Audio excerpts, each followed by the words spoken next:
Hello friends. Did you know nearly 80% of those who watch my videos aren't subscribed? If you enjoy these stories, please hit that subscribe button and leave a like. It really helps. Thank you for being here. By the way, where are you watching from? Let me know in the comments. The call came through at 11:15 on a Thursday night, which should have been my first warning sign. In 15 years of hauling oversized loads across the Pacific Northwest, I'd learned that last-minute route changes rarely meant good news. I was sitting in my rig at a fuel stop outside Wenatchee, going over my logs for the next day's haul, when my phone buzzed with the dispatcher's number. "Lane Rochford," I answered, already reaching for a pen. "Lane, it's dispatch. We've got a route modification for your morning run."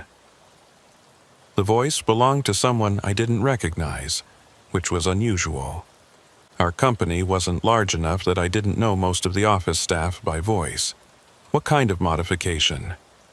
"State Route 47 through the Cascade Pass. You're authorized for the closed section, milepost 118 through 146.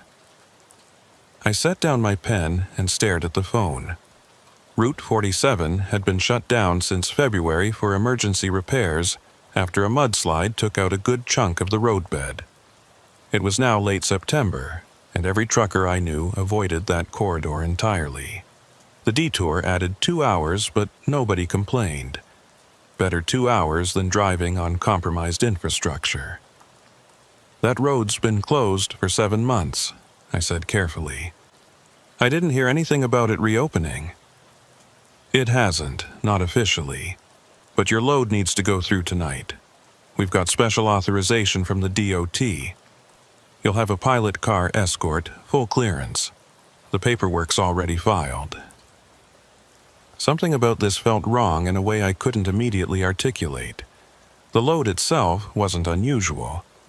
I was hauling prefabricated bridge components, heavy steel sections that required oversized permits, and careful route planning. The destination was a construction site up near the Canadian border. Standard industrial freight, nothing exotic or time-sensitive enough to justify using a closed highway. "Why the rush?" I asked. "This delivery isn't scheduled until Monday. We've got 3 days.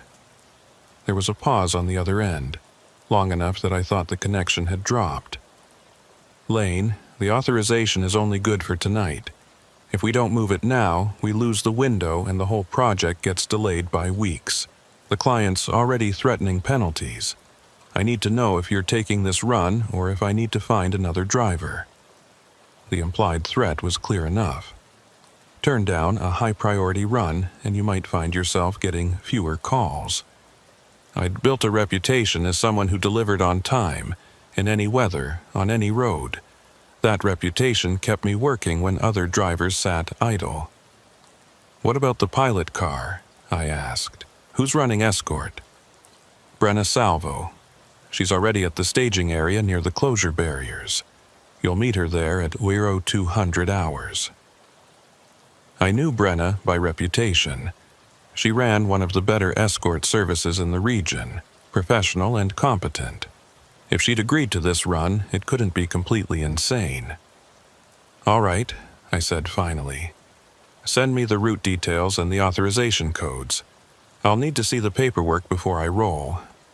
It's already in your email. Check in when you reach the staging area." The line went dead before I could respond. I pulled up my laptop and opened the email. The authorization looked legitimate enough, complete with DOT signatures and permit numbers. The route took us through 28 miles of officially closed highway, entering at the eastern barrier and exiting at the western checkpoint. Estimated transit time was 90 minutes, assuming normal speeds for heavy loads on mountain grades. What struck me as I studied the documents was how thoroughly planned this was. Someone had gone to considerable effort to arrange clearance through a closed corridor on short notice. The level of bureaucratic coordination involved suggested this wasn't a sudden emergency, despite what dispatch had implied. I spent the next 2 hours running through my pre-trip inspection with extra care. If I was going to drive a closed highway in the middle of the night, I wanted every system on my rig functioning perfectly. The trailer lights, the brake lines, the tire pressure, the load securement. Everything checked out. The bridge components were strapped down with enough redundancy to survive an earthquake. At 1:30 in the morning, I pulled out of the fuel stop and headed west toward the mountains. The roads were nearly empty at this hour, just the occasional long-haul trucker passing in the opposite direction and the rare insomniac in a passenger car. The September night had that particular clarity that comes just before autumn fully settles in. Cool and sharp, with stars visible even through the light pollution from the scattered towns. The staging area was exactly where the email had indicated, a gravel turnout about a quarter-mile from the official closure barriers. A white SUV with a light bar mounted on the roof was already parked there, its hazard lights pulsing in the darkness. I pulled in behind it and killed my engine. The driver's door of the SUV opened and a woman climbed out. She was maybe 40, wearing a reflective vest over a canvas jacket, and she moved with the efficiency of someone who'd done this work for years. She walked back to my truck and I rolled down the window. "Lane Rochford?" she asked. "That's me. You must be Brenna." "Brenna Salvo, yeah."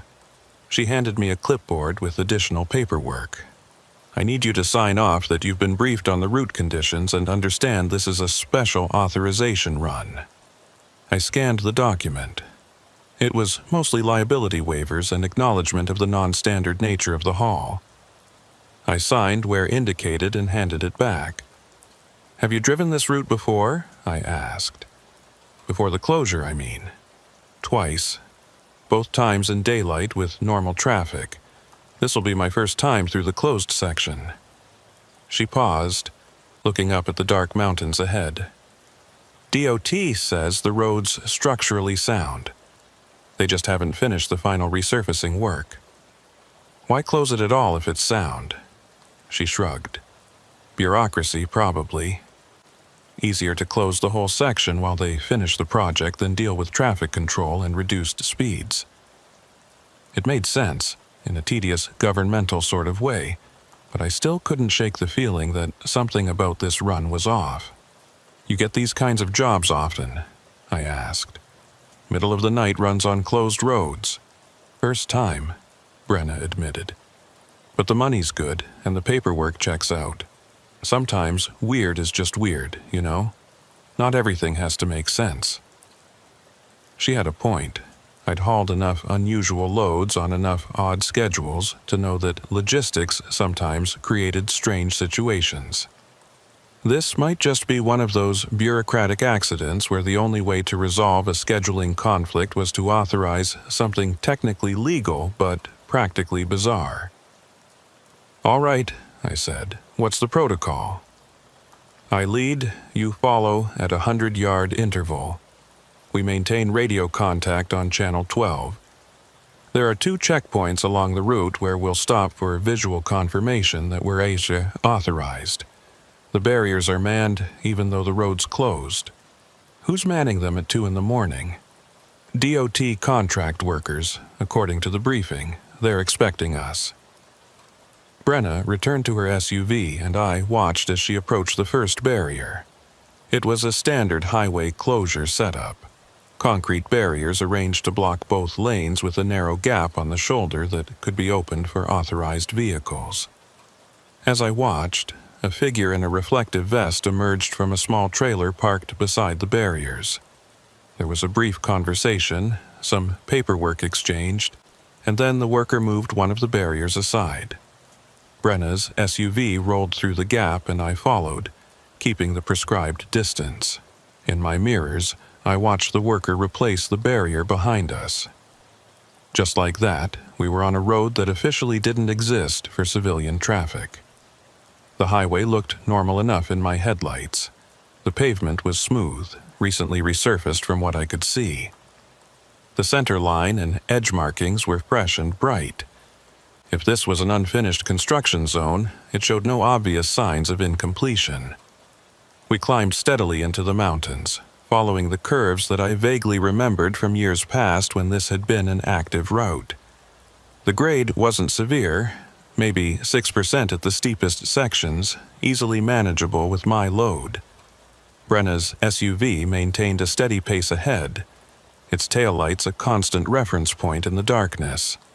At mile marker 122, my CB radio crackled to life. "How's it looking back there?" Brenna's voice came through clearly. I keyed the mic. "Smooth so far. Road surface is better than half the highways I drive regularly." "Yeah, I'm not sure what they've been doing for 7 months, but it wasn't repairing the pavement. This is pristine." We continued in silence for another few miles.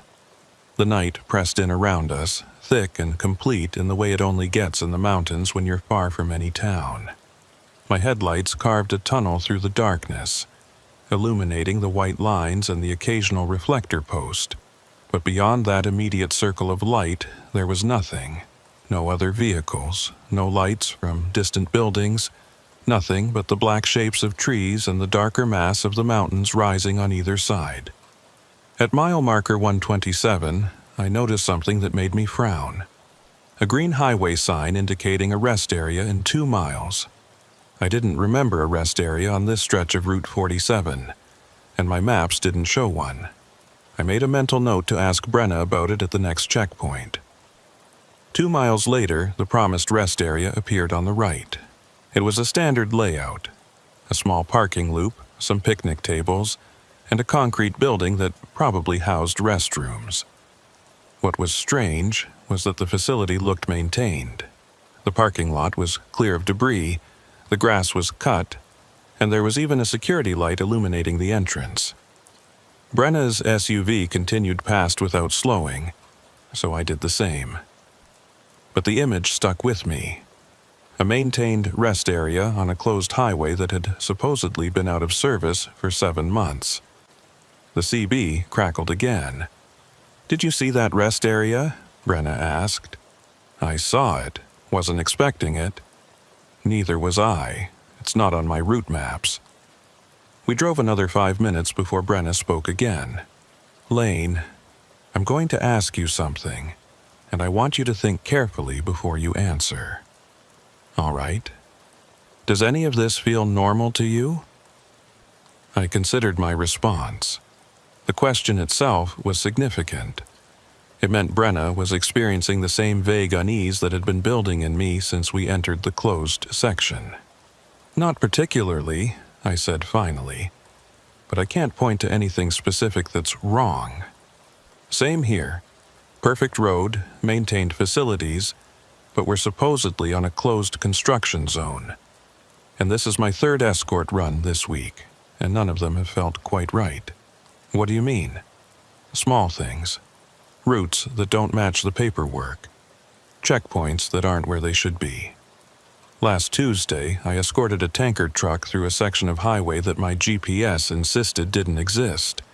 Did you report it?" "To who?" "Everything's technically by the book. The authorizations are legitimate. The routes are legal. It's just that the details don't quite line up with reality." Before I could respond, we rounded a curve, and the first checkpoint came into view. This one was more elaborate than the entrance barrier, with portable lighting towers illuminating a wider section of road and multiple vehicles parked on the shoulder. As we approached, I could make out at least 3 figures in reflective clothing. Brenna's SUV slowed and pulled to a stop at the checkpoint. I brought my rig to a halt about 50 yards behind her, leaving room to maneuver if needed. Through my windshield, I watched one of the workers approach Brenna's vehicle, while the others remained near a white pickup truck with official-looking markings. The conversation seemed to go on longer than necessary for a simple verification stop. At one point, the worker pulled out what looked like a tablet or electronic device and spent several minutes consulting it while Brenna waited in her vehicle. Finally, the worker stepped back and waved Brenna forward. She drove slowly through the checkpoint and I followed, offering a nod to the workers as I passed. None of them acknowledged it. They simply watched my truck roll by with an intensity that felt less like professional attention and more like active scrutiny. Once we were clear of the checkpoint, Brenna's voice came over the CB again. That was weird. What happened? The guy checking my paperwork said something about confirming our slot, like we had an appointment or something. He asked if we were the 200 convoy. We're not a convoy, it's just you and me. That's what I told him. He just smiled and said, "For now," and waved me through. A chill ran down my back that had nothing to do with the mountain air. I glanced at my mirrors, half expecting to see headlights following us, but there was nothing behind me except darkness and the fading glow of the checkpoint lights. We continued climbing deeper into the mountains. The road curved more frequently now, following the contours of the terrain as it wound through a narrow valley. The trees closed in on both sides, their branches forming a canopy that blocked out even the starlight. At mile marker 133, something caught my attention. A small white sign at the side of the road, the kind used to mark distances or junctions, but this one displayed only a single word in black letters: keep. I frowned at it as it disappeared behind me. The word meant nothing in the context of a highway marker. It wasn't a town name, wasn't a warning, wasn't a distance indicator, just a single word on a sign that had no business existing. 3 minutes later, another identical sign appeared. Keep. I keyed the CB. Brenna, are you seeing these signs? The ones that just say keep? Yeah, I'm seeing them. They're not on my route notes. What do you think they mean? No idea. Could be some kind of internal code for the construction crews. But even as she said it, I could hear the uncertainty in her voice. These weren't construction markers. They were too uniform, too deliberately placed. We encountered 3 more of the signs over the next 2 miles, always on the right side of the road, always displaying the same single word. The repetition felt deliberate, almost insistent. Then, at mile marker 138, the pattern changed. The next sign read, right. I felt my hands tighten on the steering wheel. Keep right was a common enough traffic instruction, but split across multiple signs and spaced miles apart, it took on an ominous quality. Okay, that's officially creepy, Brenna said over the radio. Lane, I'm not sure we should... Her transmission cut off mid-sentence, replaced by a burst of static. I tried to respond but got only dead air. I watched her SUV ahead, expecting it to slow or signal some problem, but it maintained its steady pace. I reached for my CB mic again. Brenna, if you can hear me, tap your brakes twice. No response. Her brake lights didn't flicker. I tried my cell phone, but there was no signal this deep in the mountains. The radio was our only link, and it had apparently failed. For the next 10 minutes, I followed Brenna's SUV in silence, watching for any sign that she was experiencing communication problems on her end. But her vehicle continued its steady progress, taking the curves with practiced ease, maintaining the prescribed interval between us. At mile marker 142, I spotted something that made my breath catch. Another vehicle ahead of Brenna. A semi-truck, its taillights barely visible in the distance, following the same route we were on. That shouldn't have been possible. We were supposedly the only authorized convoy on this closed highway. But there was definitely another truck ahead of us, and from what I could see, it was hauling a similar oversized load. I tried the CB again. Still nothing but static. The second checkpoint appeared without warning, a sudden pool of light around a sharp curve. This setup was different from the first, more temporary looking with fewer vehicles and only one figure visible in the illumination. Brenna slowed and stopped, and I did the same. The worker approached her vehicle, but from my position I couldn't see the interaction clearly. What I could see was the truck that had been ahead of us, now nowhere in sight. It should have been waiting at the checkpoint, or at least visible on the road beyond, but it had simply vanished. The worker waved Brenna through after only a brief exchange. As I pulled forward, he stepped into the middle of the lane, holding up one hand. I brought my rig to a complete stop and opened my window. The man was maybe 60, weathered in a way that suggested a lifetime of outdoor work. He wore a standard DOT contractor vest and carried a tablet similar to what I'd seen at the first checkpoint. But there was something off about his expression, a flatness that didn't match the professional courtesy I'd expect. "Lane Rochford?" he asked, his voice rough from years of cigarettes or mountain air. "That's me." He consulted his tablet, scrolling through something I couldn't see. "You're running late." I glanced at my dash clock. It showed 3:47 a.m. According to my calculations, we were actually ahead of schedule, having made better time than expected through the first section. "My clock says we're early," I offered. The man looked up from his tablet, and for just a moment, something moved behind his eyes that I couldn't interpret. Confusion, maybe, or recognition of something he didn't want to acknowledge. "Right," he said finally. "Must be a discrepancy in the system. You're cleared to proceed. Last section is 12 miles. You'll exit at the western barrier at milepost 146. What about the truck ahead of us?" His expression didn't change. "What truck?" "The semi that was ahead of my escort vehicle. I saw it before we reached this checkpoint. There's no other truck on this route tonight. Just you and your escort." He stepped aside and waved me forward. "Move along now. Don't want to miss your exit window." I wanted to press the issue, but something in his tone suggested the conversation was over. I rolled forward, watching him in my mirror as I passed. He stood in the middle of the road, tablet held loosely at his side, watching my truck disappear around the curve. Brenna's SUV was waiting just beyond the checkpoint. As soon as I caught up to her, the CB crackled back to life. "Lane, can you hear me? I've got you now. What happened back there?" "I don't know. The radio just died for a while." "Did you see that other truck?"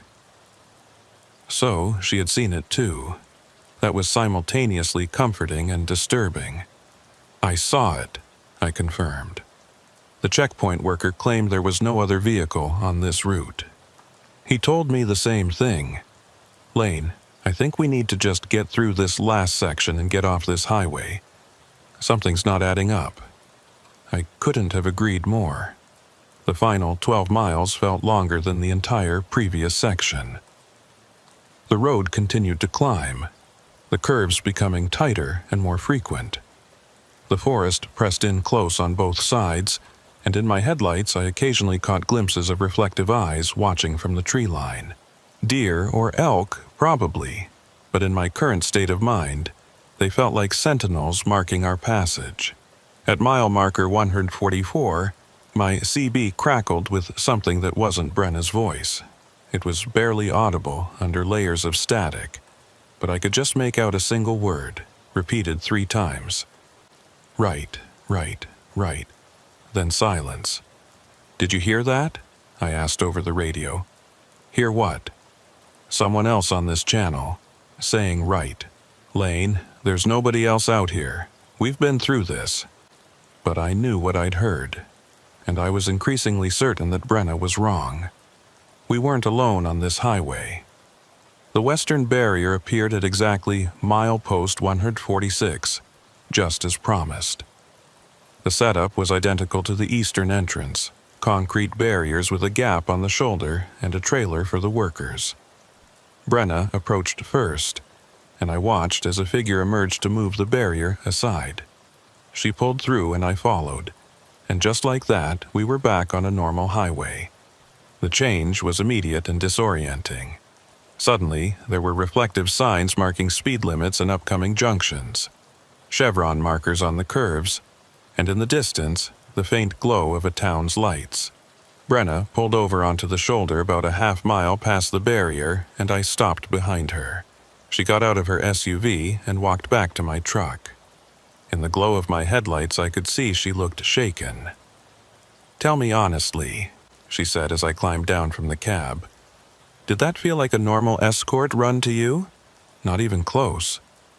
She pulled out her phone and checked the time, then frowned. "Lane, what does your clock say?" I looked at my dash display. 4:15? Mine says 5:32. We're showing an hour and 15 minutes difference. I felt a cold knot form in my stomach. "That's not possible. We've been in radio contact most of the way." "I know, but look." She held up her phone, showing the time. Then she pointed at my dashboard clock visible through the open door. The discrepancy was undeniable. We stood there in silence for a long moment, neither of us willing to voice what we were both thinking. Something about that closed highway, something about those signs and the mysterious truck and the workers who claimed we were running late had created an impossible situation. "I'm putting all this in my report," Brenna said finally. "The signs, the other vehicle, the time discrepancy, everything. You think anyone will believe it?" She shrugged. "Probably not, but it'll be on record." We exchanged contact information and agreed to compare notes after we'd both had some sleep. Brenna returned to her SUV and pulled away, her taillights disappearing down the highway toward whatever town she was heading to. I stood beside my truck for a few more minutes, looking back toward the closed section we'd just traversed. In the pre-dawn darkness, I couldn't see the barriers or the mountains beyond. Just a void where the highway disappeared into nothing. My phone had signal now, so I called dispatch to confirm my delivery schedule. The same unfamiliar voice answered. "Lane Rochford, checking in. I'm through the Route 47 section and heading to the delivery site." "Route 47? Your manifest shows you're on Route 5 Lane. Have been all night?" I pulled the phone away from my ear and stared at it, then brought it back. "I was authorized for the closed section of Route 47. You called me about it yesterday." "I don't have any record of that call, and Route 47 has been closed since February. We wouldn't route a load through there. But I stopped myself. The person on the other end wouldn't understand. How could they when I didn't understand it myself? "Never mind," I said. "I'll be at the delivery site by noon." I ended the call before there could be any more confusion.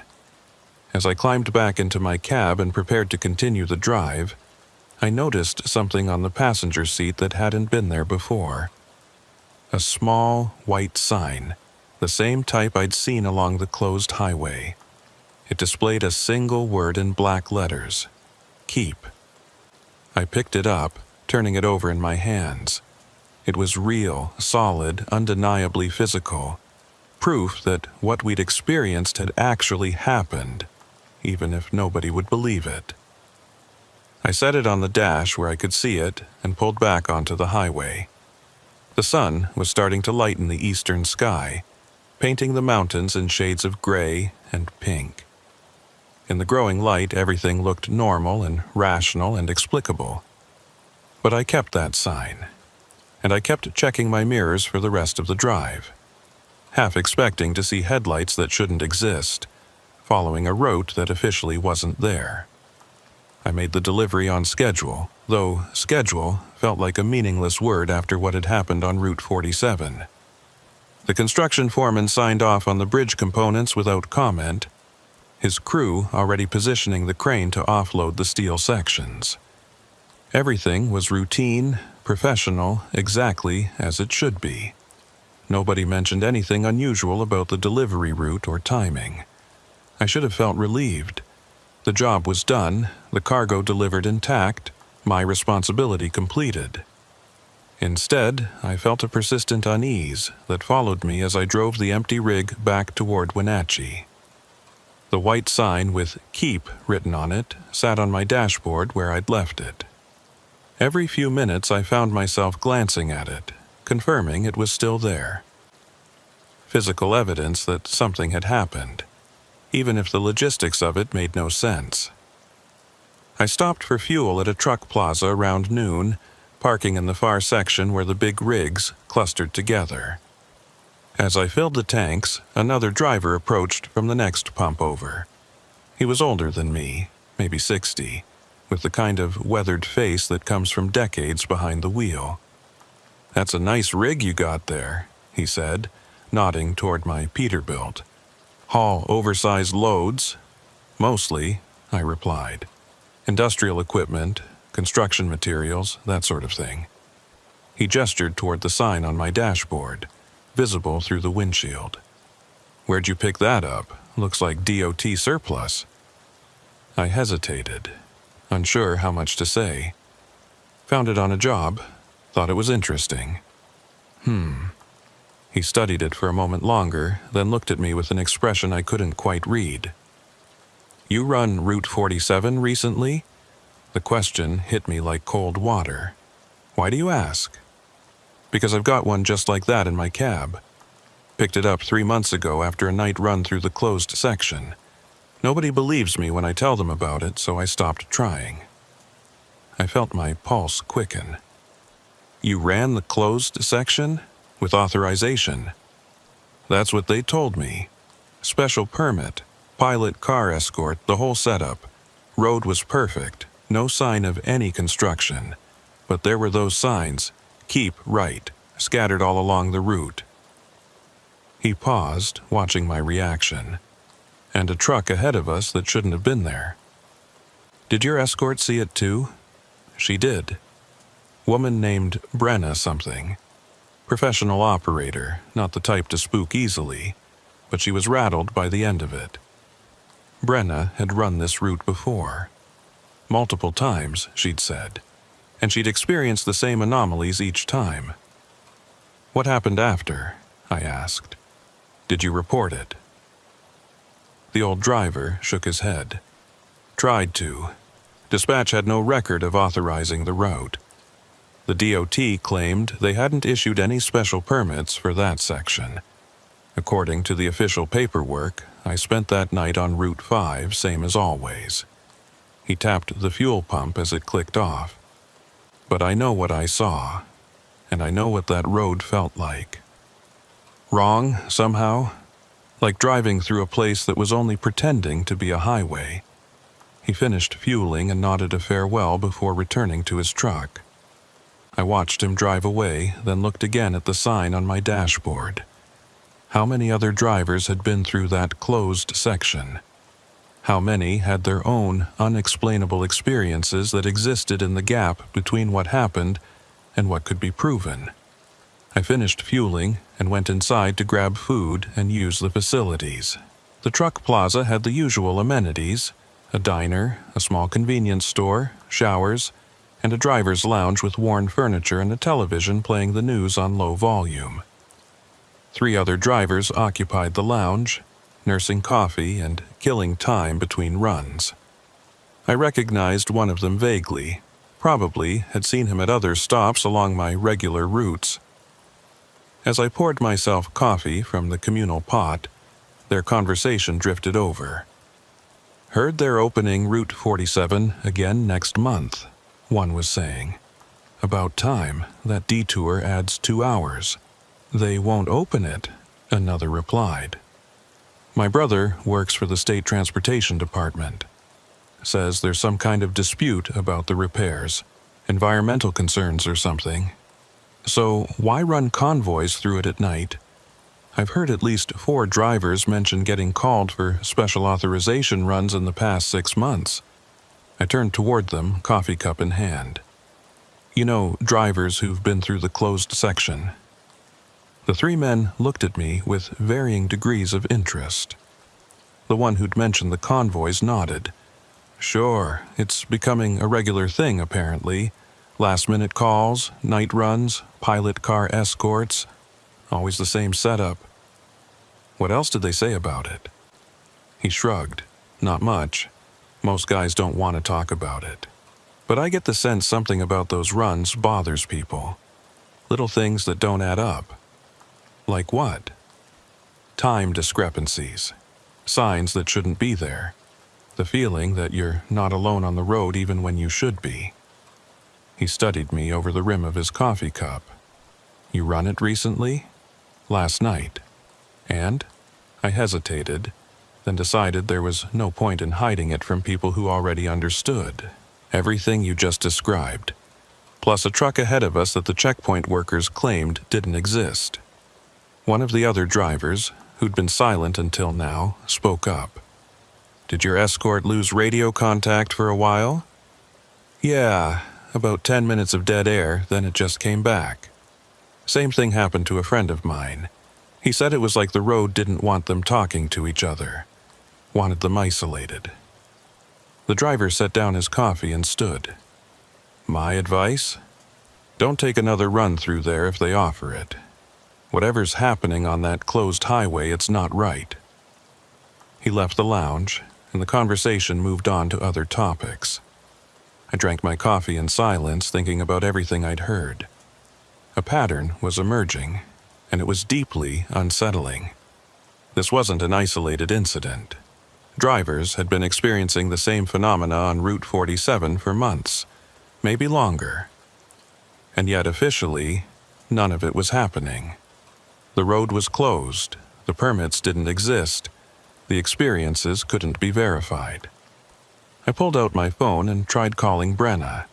It rang 4 times before going to voicemail. I left a message asking her to call me back, then headed out to my truck. The afternoon was clear and bright, the earlier strangeness feeling distant and almost dreamlike. I had another load to pick up in 2 days, a straightforward haul that would take me down to California and back. Normal work, normal routes, normal schedules. But first, I needed to understand what had happened on Route 47. I drove to the local library in Wenatchee and used their public computers to search for information about the highway closure. The official DOT website confirmed what I already knew. Route 47 had been closed since February following a mudslide that had damaged the roadbed in multiple locations. Repairs were ongoing, with no confirmed reopening date. I dug deeper, searching for news articles or public records about the closure. What I found was surprisingly sparse. A few brief mentions in local newspapers about the initial mudslide, some complaints from businesses about the detour adding costs to their logistics, and then nothing. For a major highway closure that had lasted 7 months, there was remarkably little public discussion. On a hunch, I searched for accidents or incidents on Route 47 prior to the closure. That yielded more results.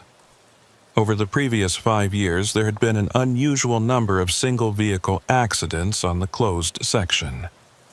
Trucks leaving the roadway, sometimes fatally. The reports were always similar. Experienced drivers, good weather conditions, no obvious cause for the loss of control. One article from 3 years ago caught my attention. A driver named Marcus Holt had survived after his rig went off the road at mile marker 136.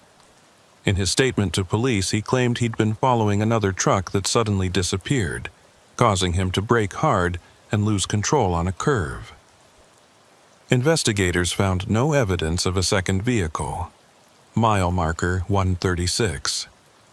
Right in the middle of the section we'd driven through last night. I spent another hour searching but found nothing else useful. Whatever was happening on Route 47, it either wasn't being reported or was being actively suppressed. Neither possibility was comforting. By the time I left the library, the sun was setting. I drove to a truck stop on the outskirts of town and parked for the night, intending to catch up on sleep before my next run. But sleep proved elusive. Every time I closed my eyes, I saw those white signs illuminated in my headlights. Keep right. The words felt like an instruction I'd failed to follow, though I had no idea what they actually meant. Around midnight, my phone rang. Brenna's name appeared on the screen. Lane, sorry I didn't call back earlier. I've been dealing with some confusion at the office. What kind of confusion? The kind where my route logs for last night don't match the actual route I drove. According to the GPS data from my escort vehicle, I spent the entire night on Route 5, but I know damn well I was on Route 47. Same with my logs.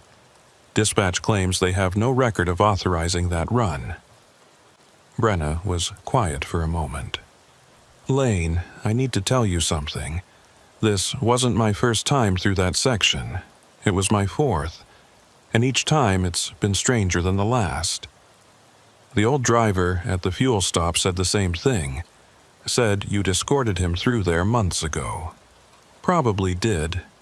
I've lost track of how many of these runs I've done. They all blur together after a while.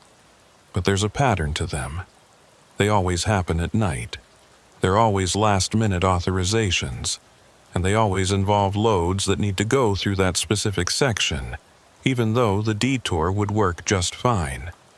So someone's deliberately routing trucks through a closed highway. Why? I don't know, but I've been keeping notes. Small details that don't fit. Like those signs we saw, they're not there during the day. I sat up straighter in my bunk. You've driven through there during daylight? Once, about a month ago. I got curious after a particularly weird night run, so I drove through the section the next day just to see what it looked like. The barriers were in place at both ends, but I hiked around them. The road looked normal, well-maintained, recently paved, but there were no signs except the standard mile markers and curve warnings. Those keep and right signs only appear at night. That's impossible. I know, but I saw what I saw. Or rather, I didn't see them during the day. I thought about the sign sitting on my dashboard. Brenna, I have one of those signs. A physical sign that says keep. I found it in my cab after the run. You're kidding. I'm looking at it right now. It's real, solid. I didn't imagine it. Lane, I think we need to talk to someone about this. Someone with authority to actually investigate what's happening. Who? We can't prove any of it. Our logs say we were somewhere else. The authorization paperwork apparently doesn't exist. All we have are stories that sound crazy. Then we find other drivers who've been through there. Get enough testimonies and someone will have to take it seriously. It was a reasonable plan, but something about it felt wrong. The more I thought about those night runs, the more convinced I became that someone didn't want them investigated. The missing records, the GPS discrepancies, the carefully orchestrated timing. This wasn't accidental, it was deliberate. Be careful, I told Brenna. If this is intentional, if someone's running some kind of operation using that closed highway, they're not going to appreciate people asking questions. What kind of operation moves legitimate freight on a closed road in the middle of the night? That's what worries me. We agreed to stay in touch and share any new information we uncovered. After the call ended, I lay in my bunk staring at the ceiling of my sleeper cab. Outside, the truck stop hummed with its usual late-night activity. Trucks coming and going, drivers grabbing showers or food, the ambient noise of diesel engines and air brakes. All of it normal, all of it explicable. But I couldn't shake the memory of that closed highway, the sensation of driving through space that felt fundamentally wrong despite looking perfectly ordinary. And I couldn't stop thinking about that other truck I'd seen ahead of us, the one that had simply vanished. Where had it gone? And more importantly, where had it come from? I must have eventually fallen asleep because I woke to sunlight streaming through my windshield and my phone ringing. I fumbled for it, expecting Brenna or maybe dispatch with my next assignment. Instead, it was a number I didn't recognize. Local area code, but not one I had saved. This is Lane. Mr. Rochford, my name is Tolliver Reams. I'm a supervisor with the Washington State Department of Transportation. I understand you drove through a closed section of Route 47 last night. My mouth went dry. How did you get this number? Your escort service provided it. Ms. Salvo filed a report this morning expressing concerns about the condition of the highway and some irregularities she observed. I'd like to ask you a few questions, if you have time. What kind of questions? Just routine follow-up regarding your experience on the closed section. We take all reports seriously, particularly those involving our contractor personnel and road conditions. His voice was professional, neutral. It would be helpful if we could meet in person. Are you still in the Wenatchee area? Something about this felt off. How had Brenna filed a report when she'd told me just hours ago that no official record of our route existed? And why would a DOT supervisor personally follow up on a report about a closed highway? I can meet with you, I said carefully. Where and when? There's a way station about 10 miles south of Wenatchee on Route 97. I'll be there at 10 o'clock this morning. Will that work for you? I checked the time. It was 8:15. I can be there. Excellent. I look forward to speaking with you, Mr. Rochford. The call ended before I could ask any more questions. I tried calling Brenna immediately, but her phone went straight to voicemail. I left a message asking her to call me urgently, then started my rig and headed for the way station. The drive took 20 minutes. The way station was a standard setup. A large scale embedded in the roadway, a small building for the inspectors, and a parking area where trucks could be pulled aside for detailed inspections. At this hour, it was relatively quiet, with only a couple of commercial vehicles going through the weighing process. I pulled into the parking area and shut down my engine. A man in a DOT uniform emerged from the building and walked toward my truck. He was tall and thin, maybe 50, with the kind of posture that suggested military background. I climbed down from the cab as he approached. Mr. Rochford? That's me. You're Tolliver Reams? I am. He didn't offer to shake hands. Thank you for meeting with me. I know this is an unusual request, but the situation requires some clarification. What situation exactly? Your unauthorized transit through a closed highway. Route 47 has been closed to all traffic since February. Yet, according to GPS data from your vehicle's onboard tracking system, you spent approximately 3 hours on that route last night. I had authorization, a pilot car escort, proper permits, the whole thing. I'm sure that's what you were told. Unfortunately, no such authorization was issued by our department. The permits you were shown were falsified. I felt anger rising. I'm not in the habit of driving on closed highways without proper clearance. If the permits were fake, that's not my fault. Someone at my company arranged the authorization. We've spoken with your dispatcher. They have no record of arranging any such route. Reams pulled out a tablet and consulted it. In fact, according to your company's records, you spent last night on Route 5 transporting bridge components to a construction site near Bellingham, which you did successfully. The delivery was signed for at 9:30 this morning. That's impossible. I made that delivery hours ago before noon yesterday. Reams studied me with an expression that might have been sympathy or might have been something else. Mr. Rochford, I'm going to ask you a direct question, and I need you to answer honestly.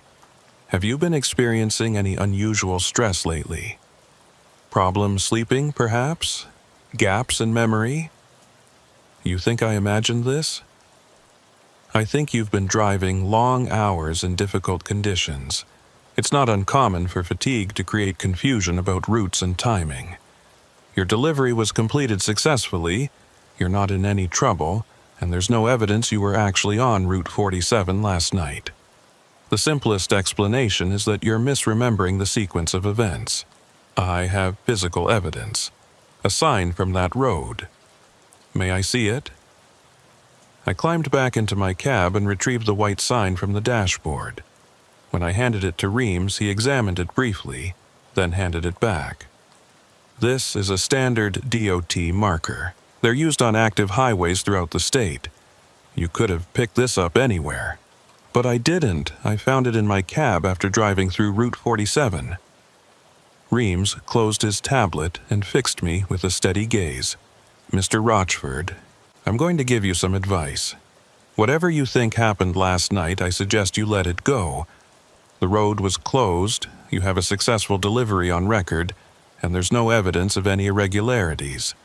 Continuing to pursue this will only raise questions about your fitness to maintain a commercial license. The threat was subtle but unmistakable. Stop asking questions or face professional consequences. What about Brenna Salvo? She filed a report. She experienced the same things I did. Ms. Salvo has been contacted and advised similarly. She's agreed to withdraw her report in light of the lack of corroborating evidence. Brenna had folded, or been pressured into folding. Reams offered something that might have been meant as a reassuring smile. Go home, Mr. Rochford. Get some rest. In a few days, this will all seem like a bad dream. He walked back to the way station building without waiting for my response.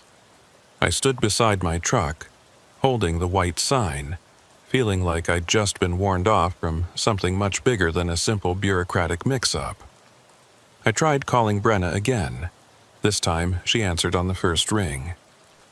Lane, don't say anything specific, just listen. I'm pulling my report. It's not worth the trouble. You should do the same. Brenna, what did they say to you? Nothing threatening. Just made it very clear that continuing to push this wouldn't be good for my business. They suggested I'd have trouble getting authorized for escort work in the future if I kept filing reports that couldn't be substantiated. She paused. They were polite about it, professional, but the message was clear. So we just pretend it didn't happen. We don't have a choice. There's no evidence, no records, no way to prove any of it. And pushing harder will only hurt us professionally. She was right, and I knew it. But the idea of just letting this go, of pretending that strange night on Route 47 had never occurred, felt like surrendering to something I didn't fully understand. Did you really file a report this morning? I asked. No, I never got the chance. Tolliver Reams called me before I could. It was like he knew I was planning to. Another pause. Lane, I think they were monitoring our phones. There's no other way they could have known so quickly. Then they're listening now. Probably, which is why I'm not going to say anything else. Take care of yourself, Lane, and maybe find a different route for your next few hauls. She ended the call. I stood in the way station parking lot, turning the white sign over in my hands. The word keep stared back at me, its meaning still unclear. An instruction? A warning? A reminder? Keep what? Keep driving? Keep quiet? Keep away? I didn't have answers. All I had was the certainty that something was wrong on Route 47, and that someone with significant resources was working very hard to make sure nobody looked too closely at what was happening there. I climbed back into my cab and stared at my upcoming schedule on the dispatch tablet. My next load was in 2 days, a run down to Sacramento and back. Standard route, standard cargo, nothing unusual. I accepted the assignment and started the engine. As I pulled out of the way station, I caught sight of Tolliver Reams watching from the building window. He raised one hand in a gesture that might have been a wave or might have been a warning. I didn't wave back. The white sign remained on my dashboard as I drove, a small piece of physical evidence that something had happened, even if I could never prove what. I'd keep it there, I decided. A reminder that sometimes the roads we travel hold secrets we're not meant to discover, and that some mysteries, once encountered, never quite let you go. I spent the next 3 days trying to convince myself that Tolliver Reams was right. that exhaustion and stress had created false memories, that the discrepancies were explainable, that the smart thing to do was let it go and move on. The California run went smoothly. I hauled machine parts south, picked up a load of agricultural equipment on the return trip, and kept my head down. Normal work, normal roads, normal life. But the white sign stayed on my dashboard, and every time I glanced at it, I felt the same unease that had settled into my bones during that night on Route 47. On the fourth day, I was parked at a truck stop outside Portland when another driver knocked on my cab door. I didn't recognize him initially, just another face in the endless parade of truckers moving through the Pacific Northwest. But when I rolled down the window, he held up his own white sign, identical to mine. "You're Lane Rochford," he said. It wasn't a question. "Do I know you?" "Name's Kyle Durrance. I drove Route 47 about 5 weeks ago. Heard through the grapevine you did too, recently. Figured we should talk." I gestured for him to climb up, and he settled into the passenger seat, still holding his sign. Up close, I could see he was younger than I'd first thought. Maybe early 30s, with the kind of nervous energy that suggested he hadn't been sleeping well.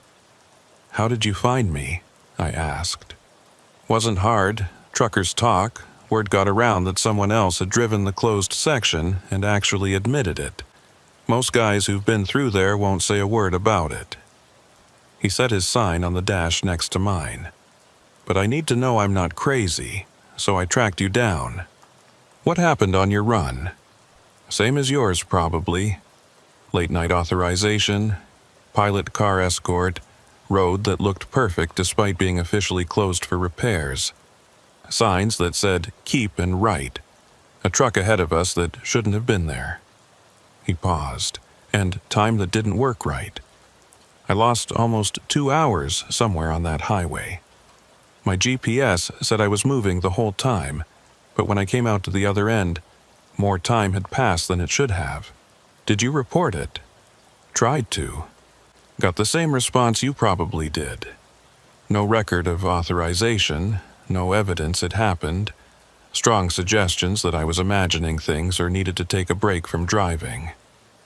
He leaned forward, lowering his voice even though we were alone in the cab. "But here's what really bothers me.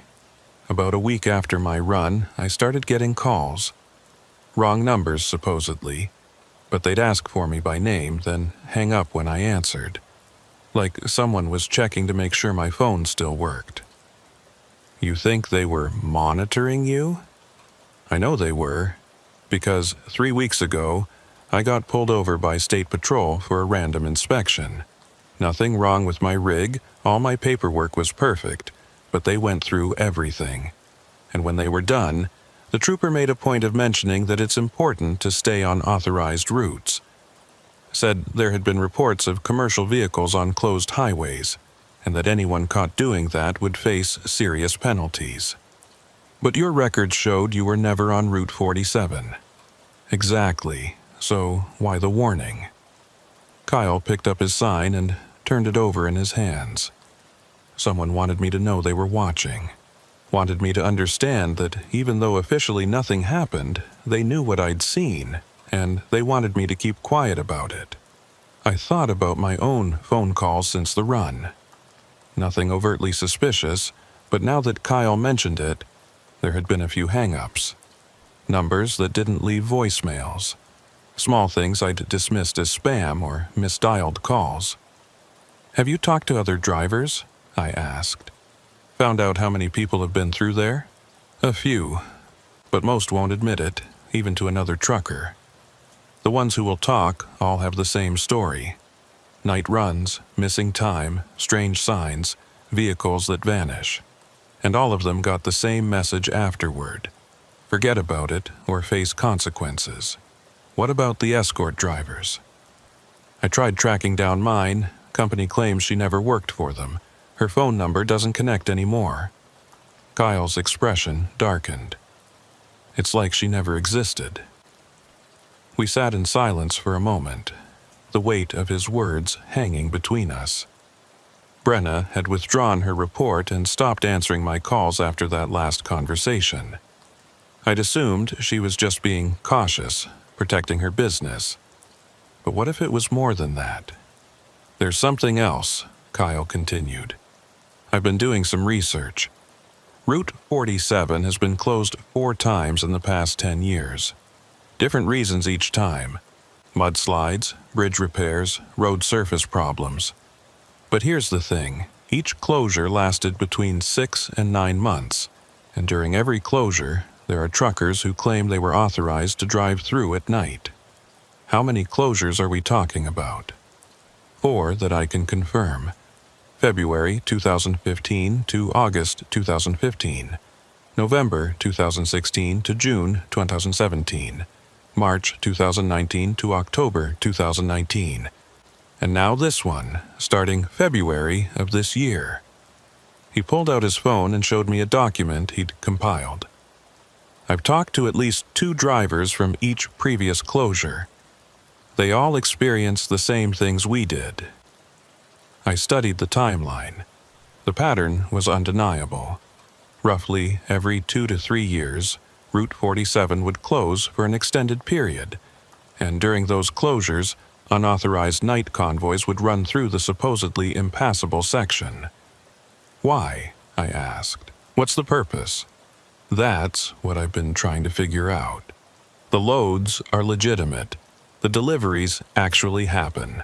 But there's something about that specific route during those specific time frames that requires trucks to move through at night on a closed highway.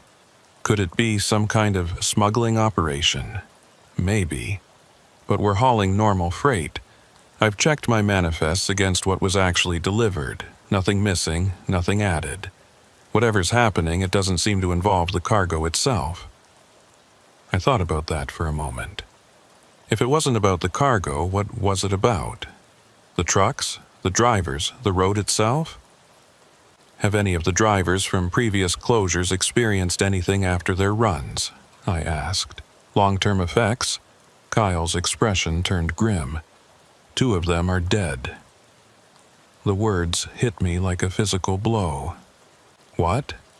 Marcus Holt, the driver who went off the road at mile marker 136 back in 2017. He survived the crash but died 6 months later. Single vehicle accident on a straight stretch of highway in broad daylight. Investigators couldn't explain why he left the road. And the other? Woman named Patricia Klein. She drove the route in 2019. Died last year in her sleep. Heart failure, according to the death certificate. She was 43, no previous heart problems. Perfectly healthy. Kyle put his phone away. Could be coincidences. But 2 drivers who both experienced strange things on Route 47, both dead within a few years of their runs, that bothers me. It bothered me too, a lot. What are you planning to do with this information? I asked. I don't know yet. Part of me wants to take it to the media, make enough noise that someone has to investigate. But the other part knows that's probably a good way to end up like Marcus or Patricia. He met my eyes. I'm telling you because I think we need to stick together. Whatever's happening, the people behind it don't want it exposed. They've got enough resources to falsify records, pressure law enforcement, and make people disappear from databases. Going up against that alone is suicide. But going up against it together might just be slower suicide. Maybe. Or maybe if enough of us speak up, they can't silence all of us. I wanted to believe that. But I'd seen how quickly Brenna had been pressured into silence. How efficiently Tolliver Reams had made the official record contradict reality. These weren't amateurs running a small-time operation. This was organized, well-funded, and connected enough to manipulate state transportation records. Let me think about it, I told Kyle. I need to be careful. I've got a clean safety record and a good reputation. If I start making accusations I can't prove, I'll lose both. Fair enough. But don't think too long. The current closure of Route 47 is supposed to end in December. That's less than 3 months away. If we're going to figure this out, we need to do it while the pattern is still active. He gave me his contact information and climbed down from my cab. I watched him walk back to his own truck, another driver carrying the weight of an experience nobody would believe. That night, I couldn't sleep. I kept thinking about Marcus Holt and Patricia Klein, two drivers who'd seen what I'd seen and were now dead. The official explanations might be legitimate. Accidents happen. Heart failures occur. But the timing felt wrong. Around 2 in the morning, I gave up on sleep and pulled out my laptop. If Kyle could research the previous closures, so could I. I started with newspaper archives, searching for any mentions of Route 47 during the periods he'd identified. The results were sparse but telling. Each closure had been announced with minimal fanfare, usually buried in the back pages of local papers. The reasons given were always vague: emergency repairs, structural concerns, environmental mitigation. Nothing specific enough to verify or challenge. But in the online trucker forums, a different story emerged. During each closure period, there were scattered reports of drivers being contacted for special authorization runs through the closed section. Most of the posts were quickly deleted or dismissed as jokes. The few that remained were met with skepticism or outright mockery. One post from 2017 caught my attention. A driver with the username Highway Ghost had written, "Just finished the strangest run of my career. Can't give details, but if anyone else has driven the ghost road through the mountains lately, I'd like to compare notes. Something isn't right about that route." The post had 3 responses before being locked by a moderator. 2 were jokes about drug use. The third was from another user who'd written simply, "I know what you mean. Check your mirrors." I searched for Highway Ghost's other posts, but the account had been deleted. The user who'd responded had also vanished from the forum. Check your mirrors. What did that mean? I thought back to my own run on Route 47. I'd been checking my mirrors constantly, watching for Brenna's escort vehicle, monitoring traffic that shouldn't have existed. Had I missed something? Some detail that other drivers had noticed? I pulled up the dashcam footage from that night. Most commercial drivers ran cameras now, both for insurance purposes and to protect themselves from false accident claims. I'd never reviewed the footage from the Route 47 run, mainly because I'd been trying to forget about it. The video started as I approached the eastern barrier. Clear enough image quality, though limited by the darkness and the range of the camera's view. I watched myself follow Brenna's SUV through the gap in the barriers, saw the worker replace the concrete block behind us. The footage ran for several minutes, showing nothing unusual. Just the white lines of the highway disappearing under my truck. Occasional glimpses of Brenna's taillights ahead.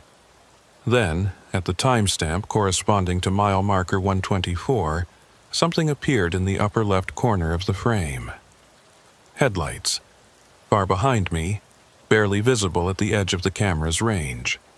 I paused the video and zoomed in as much as the resolution would allow. Definitely headlights, and from the height and spacing, definitely another commercial truck. It maintained a steady distance behind me for several minutes before the video lost sight of it around a curve. Why hadn't I noticed it at the time? I'd been checking my mirrors regularly, but my focus had been on what was ahead, on Brenna's escort vehicle and the mysterious truck we'd seen in front of her. I'd never thought to watch what was behind me. I continued reviewing the footage. The truck reappeared periodically, always maintaining the same distance, never getting closer or falling back. It was there when we passed the rest area at mile marker 129. Still there when we went through the first checkpoint, and still following when we approached the second checkpoint near mile marker 144. Then, in the final few minutes of footage before we exited the closed section, the following truck simply vanished. One moment it was there, headlights steady in the distance. The next moment, nothing but empty highway behind me. I rewound and watched the transition frame by frame. There was no turnoff, no side road, nothing that would explain where the truck had gone. It was simply there 1 second and absent the next, as if it had never existed at all. My hands were shaking as I closed the laptop. That truck had followed me for over 20 miles through a closed highway, and I'd never noticed it.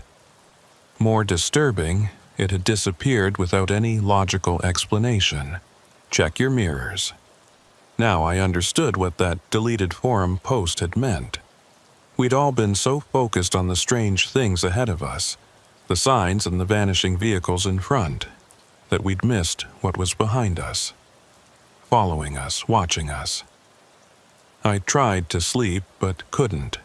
Every time I closed my eyes, I saw those headlights in my mirrors, maintaining their precise distance, never varying, never announcing their presence.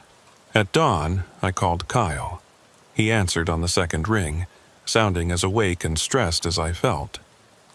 "Did you keep your dashcam footage from your run?" I asked without preamble. "Yeah, why?" "Check your mirrors in the footage. Tell me if you see anything following you." There was a pause, then the sound of a laptop opening. Several minutes of silence followed. "Jesus Christ," Kyle breathed. "How did I not see this?" "Because we weren't looking for it." "Did your truck disappear too?" "Yeah, right before the exit, just gone." More silence. "Lane, this changes things. This isn't just about weird signs and time discrepancies. Something was actively following us, monitoring our progress. Or hurting us." The word hung in the air between us. Hurting implied purpose. Implied that our routes through the closed highway weren't about getting from point A to point B. We were being guided somewhere, observed, measured against some criteria we didn't understand. "We need to see what's at those specific mile markers," Kyle said. "The places where the signs appeared, where vehicles vanished, where Marcus Holt crashed. There's a pattern to the locations, I'm sure of it. The road's still closed. We can't just drive through there during the day. No, but we can hike in, access the highway from Forest Service roads and approach on foot. No authorization needed, no records of our presence." It was risky. If we were caught trespassing on a closed highway, we'd face fines at minimum, possibly criminal charges. But it was also the only way to investigate without tipping off whoever was monitoring the official routes. "When?" I asked. "Soon, before they reopen the road and remove whatever's there. I'll scout the access points and get back to you." After the call ended, I sat in my truck watching the morning traffic build on the highway. Regular people heading to regular jobs, living normal lives that didn't include conspiracy theories about ghost convoys and vanishing vehicles. Part of me envied them. The larger part knew I couldn't let this go, even if the smart thing would be to walk away. My phone buzzed with a text from an unknown number. "Stop digging. Last warning." I stared at the message for a long moment, then deleted it. They were monitoring my calls, my movements, probably my online searches too. They wanted me scared, wanted me to back off. Instead, I opened my laptop again and started planning. If Kyle and I were going to investigate Route 47 on foot, we'd need to be smart about it. No phones, no electronic devices that could be tracked. We'd need to approach from multiple angles, document everything we found, and have contingency plans if we were discovered. But most importantly, we'd need to answer the question that had been gnawing at me since that night. What was so important about Route 47 that someone would go to these lengths to control who drove it, when they drove it, and what they remembered afterward? I had a feeling the answer was waiting somewhere on that closed highway, hidden in plain sight like those white signs that only appeared in darkness. 3 days later, Kyle and I met at a trailhead 15 miles from the closed section of Route 47. We'd both taken precautions, leaving our phones in our trucks, telling no one where we were going, bringing cameras with no wireless capability. If someone was tracking us, they'd know we'd stopped here, but not where we went after. The hike took 2 hours through dense forest, following old logging roads that had been abandoned for decades. Kyle had done his research, mapping out an approach that would bring us to the highway near mile marker 136, the spot where Marcus Holt had crashed back in 2017. When we finally reached the highway, pushing through the last screen of trees, I was struck by how normal it looked. Fresh pavement, clean lines, well-maintained shoulders. This wasn't a road in disrepair. This was infrastructure in perfect condition. "They're not repairing the road," Kyle said quietly. "They're using the closure for something else." We walked along the shoulder, studying everything. The pavement, the drainage systems, the guardrails. All of it appeared new or recently maintained. Whatever repairs the mudslide had required, they'd been completed months ago. At mile marker 136, we found the first anomaly. The guardrail on the eastern side showed signs of recent replacement, the metal section slightly newer than the rest. This was where Marcus Holt had crashed, where his truck had broken through and plunged down the embankment. But there was something else. A small concrete pad, about 3 feet square, set into the ground about 20 feet from the edge of the road. It was flush with the soil, covered with fallen leaves and nearly invisible. If we hadn't been looking carefully, we would have missed it entirely. Kyle brushed away the debris, revealing a surface with several small indentations, regularly spaced, mounting points for something. "What do you think was here?" I asked. "No idea, but it's been removed recently. See how the concrete is cleaner around the edges? Something was bolted down here within the past few months." We took photos from multiple angles, then continued along the highway. Every quarter mile or so, we found another concrete pad, each one carefully hidden in the vegetation just off the shoulder. Some were on the east side of the road, others on the west. All showed signs of having recently supported some kind of equipment. At mile marker 129, near the rest area I'd seen during my night drive, we found something more substantial. Behind the restroom building, concealed by careful landscaping, was a small utility structure. The door was locked, but through a window we could see racks of electronic equipment, dormant but clearly functional. "This is a monitoring station," Kyle said. "They're tracking something on this road. Speed, maybe? Or specific vehicles? Or specific frequencies," I suggested, thinking about the CB radio interference, the way Brenna's communications had cut out for that stretch of highway. We documented everything, taking photos and making detailed notes. By the time we reached mile marker 144, the location of the second checkpoint, the sun was beginning to set. We needed to leave before darkness made the hike back dangerous. But as we turned to go, something caught my eye. A white sign, partially hidden in the brush on the roadside. I pulled it free and held it up. "Keep." Same as the one in my truck, same as Kyle's. But this one was different. On the back, in small printed letters, was a series of numbers, 47 K2237. "It's a reference code," Kyle said. "They're numbering these signs, which means there are at least 2,037 of them, probably more." We stared at each other, the implications sinking in. This wasn't a small operation.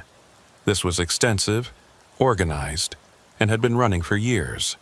The numbered signs, the monitoring stations, the carefully controlled convoys, all of it pointed to something far larger than we'd imagined. As we hiked back through the darkening forest, neither of us spoke much. We were both processing what we'd found, trying to understand what it meant. Someone was running a sophisticated operation using a closed highway, monitoring specific vehicles during specific time frames, and going to great lengths to ensure nobody investigated too closely. But why? What was the purpose? What were they measuring or testing or transporting that required this level of secrecy and control? When we reached our trucks, Kyle turned to me before climbing into his cab. "Lane, I think we're in over our heads. This isn't just some bureaucratic weirdness or logistics quirk. This is intentional, organized, and whoever's behind it has serious resources." "I know. So what do we do?" I thought about Marcus Holt and Patricia Klein, about the deleted forum posts and the warnings to stop digging, about Brenna, who'd withdrawn her report and disappeared, about Tolliver Reams and his subtle threat about my commercial license. "We document everything," I said finally. "Make copies, store them in multiple places, and then we decide if we're brave enough or stupid enough to go public with it." Kyle nodded slowly. "And if we're not? Then we live with knowing something's wrong, and we keep our heads down and hope they lose interest in us." Neither option felt good, but they were the only choices we had. I drove back to my usual routes, picking up loads and making deliveries, trying to maintain the appearance of normalcy. But the white sign stayed on my dashboard, and every time I checked my mirrors, I found myself looking for headlights that shouldn't be there. The question wasn't whether I'd investigate further. The question was whether I'd survive what I might find. The call came exactly 3 weeks after Kyle and I hiked into Route 47. I was hauling timber through Oregon, my third consecutive week of avoiding the Washington routes, when my phone rang with a number I didn't recognize. I almost didn't answer, but something made me pick up. "Lane Rochford?" The voice was unfamiliar, male, careful. "Who's asking?" "My name isn't important. What's important is that you stop looking into Route 47. You and Kyle Durrance both." My hands tightened on the wheel. "I don't know what you're talking about." "The concrete pads, the monitoring station, the numbered signs. You found quite a bit during your little hike." A pause. "We know about the photographs. We know about your research, and we're asking you, politely, to delete everything and move on with your life. And if I don't, then we'll be forced to take measures that won't be pleasant for either of us. You have a clean record, Mr. Rochford. Good reputation, steady work. It would be a shame if questions arose about your fitness to drive commercially. Questions about substance abuse, perhaps, or mental health concerns. You can't just, we can, and we will. This is your final warning. Delete the files, forget what you saw, and go back to being a trucker. It's a good life. Don't throw it away over curiosity." The line went dead. I immediately tried calling Kyle, but his phone went straight to voicemail. I left a message telling him to call me urgently, then spent the next hour driving in a state of barely controlled panic. They'd known exactly where we'd been, what we'd found, even about the photos we'd taken with offline cameras. That level of surveillance was terrifying. Kyle called back 2 hours later. His voice was shaken. "They contacted you too?" "Just got off the phone. You?" "Yesterday. Same message, same threats. Lane, they sent me copies of the photos we took, printed out and mailed to my home address, with a note saying they could just as easily mail them to the state police with an anonymous tip about trespassing." I felt my stomach drop. What are you going to do? What choice do I have? I'm deleting everything. All the research, all the photos, all the contact information for other drivers. I'm done. Kyle, I have a family, Lane. Kids in school. A mortgage. I can't risk everything over this. Whatever's happening on that highway, it's bigger than us and we're not going to stop it. He paused, and when he spoke again, his voice was quieter. "Marcus and Patricia. I think I understand now what happened to them. They didn't stop digging." The implication hung between us like a weight. "Be careful," Kyle said. "Delete your files. Forget my number. And whatever you do, don't go back to Route 47. He ended the call, and I knew I wouldn't hear from him again. I drove in silence for the rest of the day, weighing my options. I could do what they wanted, erase everything and pretend none of it had happened.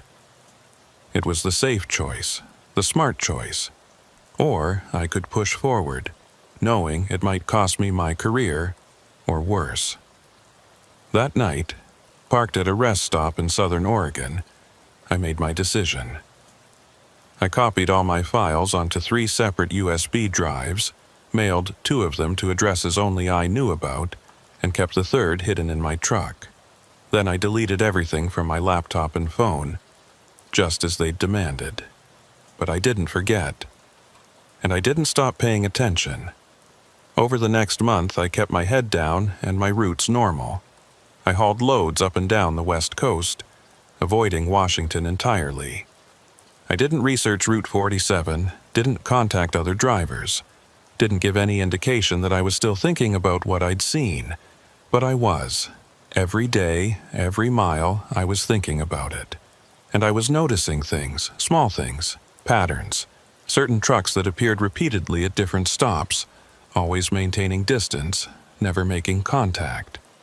The same makes and models, different plates, but similar enough to be part of a fleet. They never approached me, never gave any indication they were following me, but they were there. In my mirrors, at fuel stops, in parking lots, I started documenting them, memorizing plate numbers and taking mental notes. After a week, I'd identified at least 6 different vehicles that appeared too frequently to be coincidence. After 2 weeks, I was certain I was under active surveillance.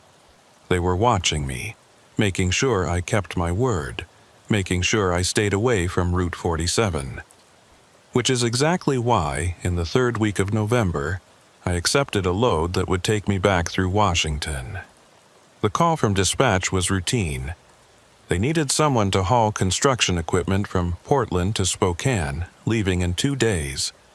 The route would take me north through Washington on Interstate 5, then east on Route 90. Nowhere near Route 47. I accepted the assignment. But once I was on the road, I made a decision that I knew was either brave or suicidal, and I wasn't sure which. Instead of taking the assigned route, I diverted north toward the closed section of Route 47. I wanted to see it again, in daylight, from a distance. I wanted to confirm that what Kyle and I had found was still there. I approached from a different access road, parking my empty rig at a trailhead and hiking in on foot. No phone, no camera, nothing that could be tracked or recorded. Just me and the forest and the growing certainty that I was making a terrible mistake. The hike took 90 minutes. When I finally reached a vantage point overlooking the highway near mile marker 138, I stopped and stared. The road was gone. Not closed. Not under construction. Gone. Where the highway should have been, there was nothing but raw earth and construction equipment. Massive sections of pavement had been torn up, leaving deep furrows in the landscape. The concrete pads we'd found were gone, the monitoring station demolished. Even the guardrails had been removed in long sections. It looked like a genuine construction zone now, like they were actually repairing the road, not just pretending to close it. But we'd been here 3 weeks ago. The road had been perfect, the pavement had been new. There was no way they could have torn up this much infrastructure in such a short time. Unless they'd started the moment they knew we'd been there.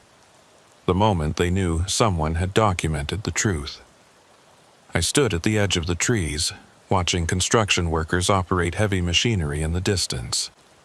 They were doing real work, creating a real construction site, manufacturing evidence that the road had always been in disrepair, building a cover story that would explain the closure and discredit anything Kyle or I might say about what we'd found.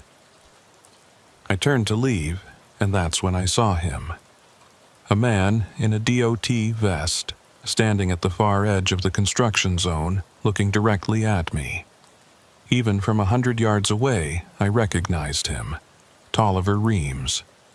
He didn't wave, didn't shout, just stood there, watching me, making sure I understood the message. They knew I was here. They knew I hadn't let it go, and they were warning me one last time. I hiked back to my truck faster than I'd come in, my heart pounding. By the time I reached the trailhead, I was nearly running. I climbed into my cab, started the engine, and pulled onto the highway without looking back. But I couldn't shake the image of Tolliver Reams standing at the edge of that torn-up road, watching me with an expression that wasn't quite threatening but wasn't reassuring either. It was the look of someone who'd won, who knew they'd won, and who was giving me one last chance to accept defeat gracefully. I drove straight through to Spokane, delivered my load, and immediately accepted another haul going south. Away from Washington, away from Route 47, away from whatever was happening on that highway that required this level of control and secrecy. That night, parked at a truck stop in Idaho, I received a text from an unknown number. No words, just an image. A photograph of my truck, taken that afternoon at the trailhead near Route 47. The angle suggested it had been taken from the trees, from someone watching me arrive and depart. They'd been there the whole time, watching me watch them, making sure I understood there was nowhere I could go, nothing I could do that they wouldn't know about. I deleted the text and sat in the darkness of my cab, listening to the sounds of the truck stop around me. Diesel engines idling, air brakes hissing, the distant murmur of other drivers' conversations. Normal sounds from a normal place where normal people did normal work. But I knew now that beneath that normalcy was something else. A pattern of control and surveillance that reached further than I'd imagined. They hadn't just monitored me on Route 47. They'd been watching me for weeks afterward, tracking my movements, documenting my research, staying one step ahead of every move I made. And the most terrifying part was that I still didn't know why. What was so important about that highway? What were they testing or measuring or transporting that required this level of operational security? I pulled out the white sign I'd kept on my dashboard, the one that said, "Keep." I turned it over, looking at the blank back, and wondered if there had been numbers on this one too that had faded over time. Wondered how many of these signs existed, scattered across how many miles of highway, marking how many years of secret convoys. My phone buzzed again. Another text from the same unknown number. "Good choice. Enjoy your career, Mr. Rochford." They'd been watching me leave Washington. They'd seen me take the southern route, and they were satisfied that I'd gotten the message. I wanted to feel relieved. Instead, I felt hollow. I'd come close to something significant, something that mattered, and I'd been forced to walk away from it. Not because I was convinced it was nothing, but because I wasn't brave enough to face what pursuing it would cost. Over the following weeks, I fell back into my old routines, accepting loads, making deliveries, maintaining my schedule. The surveillance vehicles disappeared from my mirrors. The suspicious phone calls stopped. Everything returned to normal, or at least the appearance of normal, but I kept the white sign on my dashboard, a reminder of what I'd seen and what I'd chosen not to pursue. And I kept checking my mirrors, especially at night, especially on empty highways, looking for headlights that maintained too perfect a distance, for vehicles that appeared and vanished without explanation, for signs that only existed in darkness. 3 months passed. Route 47 officially reopened in late February, almost exactly a year after it had closed. The State Transportation Department issued a brief statement about completing necessary repairs to address mudslide damage and infrastructure concerns. No mention of night convoys or unauthorized access. no acknowledgement that anything unusual had ever occurred. I was hauling a load through Washington when I saw the announcement. My route didn't take me near Route 47, but I found myself diverting just to see it. To confirm it was really open again. The barriers were gone.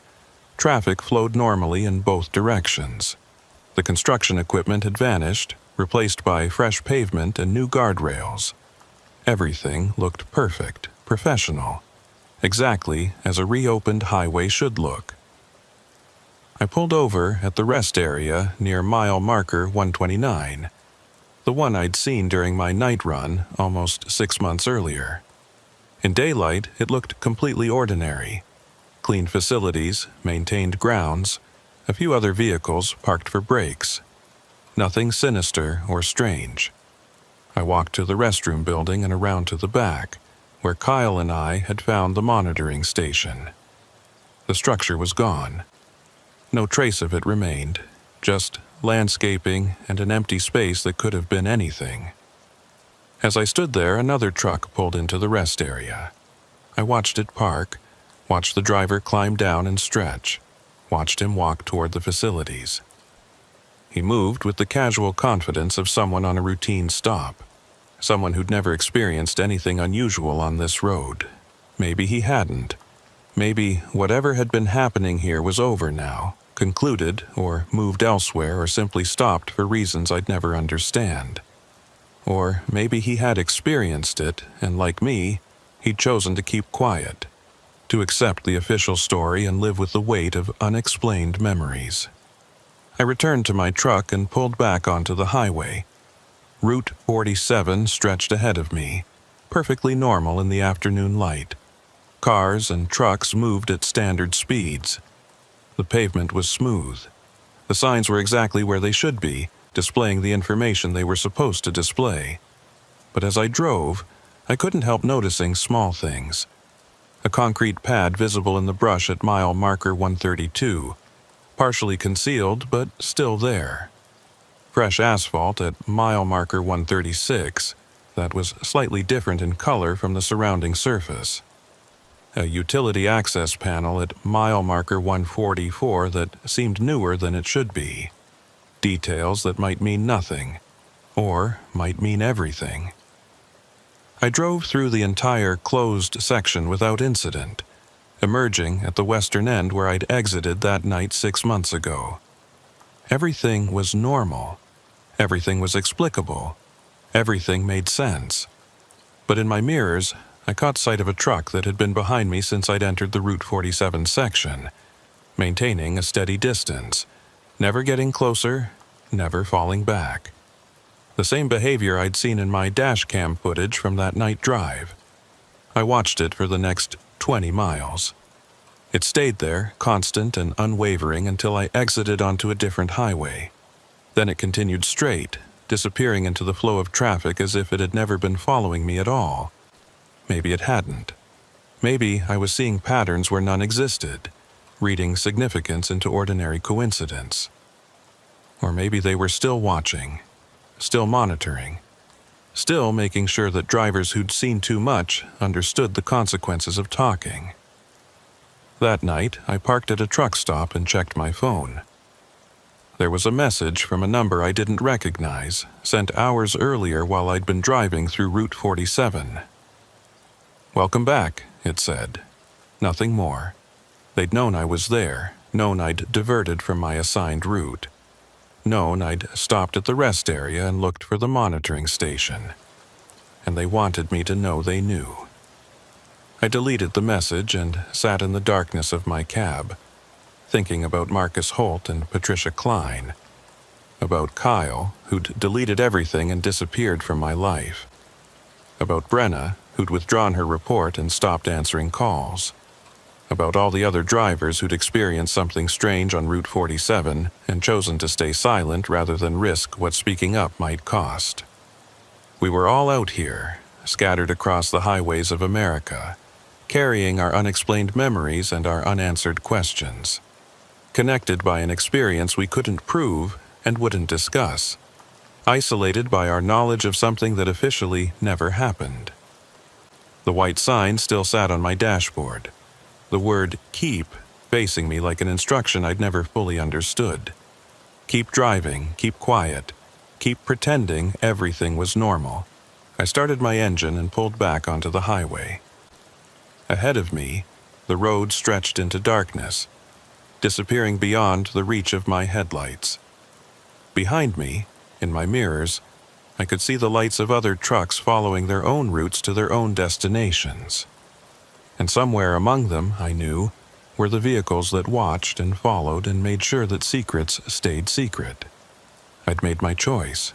I'd survive by staying silent, by accepting that some questions wouldn't be answered and some experiences wouldn't be explained. It was the smart choice, the safe choice. But as I drove through the night, I couldn't help wondering about the next driver who'd receive a late-night call about a special authorization run through a closed highway, about whether they'd noticed the signs that shouldn't exist and the trucks that vanished without explanation, about whether they'd be brave enough or foolish enough to ask questions. And I wondered if, when they did, they'd find the same walls of silence I'd found, the same careful erasure of evidence, the same quiet pressure to forget what they'd seen and accept what they'd been told. The highway stretched on, mile after mile, under stars that offered no answers. My CB radio occasionally crackled with chatter from other drivers, normal conversation about weather and traffic and which truck stops had the best coffee. But every so often, buried in the static, I thought I heard something else. A word, repeated and faint, barely audible beneath the noise, right. I told myself it was my imagination, a trick of frequency overlap or atmospheric interference. Nothing more than random sounds shaped by a mind looking for patterns. But I heard it again at mile marker 183, and again at mile marker 207. Right, right, right. I didn't respond. I didn't acknowledge it. I just kept driving, my hand steady on the wheel, my eyes on the road ahead, my mind carefully avoiding the questions I knew better than to ask. The white sign caught the glow of my instrument panel, the word keep casting a small shadow across my dashboard. I left it there, a reminder of what I'd seen and what I'd chosen not to pursue. And in my mirrors, barely visible in the darkness, a pair of headlights maintained their perfect distance, following me through the night, watching, waiting, making sure I kept driving, making sure I kept quiet, making sure I kept the secrets that Route 47 demanded be kept. The highway continued, endless and dark, carrying all of us forward into a night that offered no explanations and promised no relief. Just the endless progression of miles and the certainty that some roads, once traveled, never really let you leave. I checked my mirrors again. The headlights were still there. They would always be there. I drove on.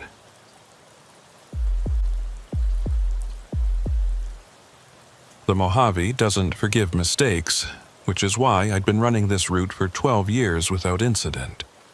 Fuel management, rest stops, timing, everything had to be precise when you're hauling refrigerated goods across 300 miles of desert where the temperature can hit 115 degrees by noon. I knew every truck stop, every reliable fuel station, every safe place to pull over if something went wrong, which is why the call from dispatch felt wrong from the start. Wendell Croy? The voice on the phone was familiar but strained, like the woman was reading from a script she didn't quite understand. "That's me, Sarah. What's the situation?"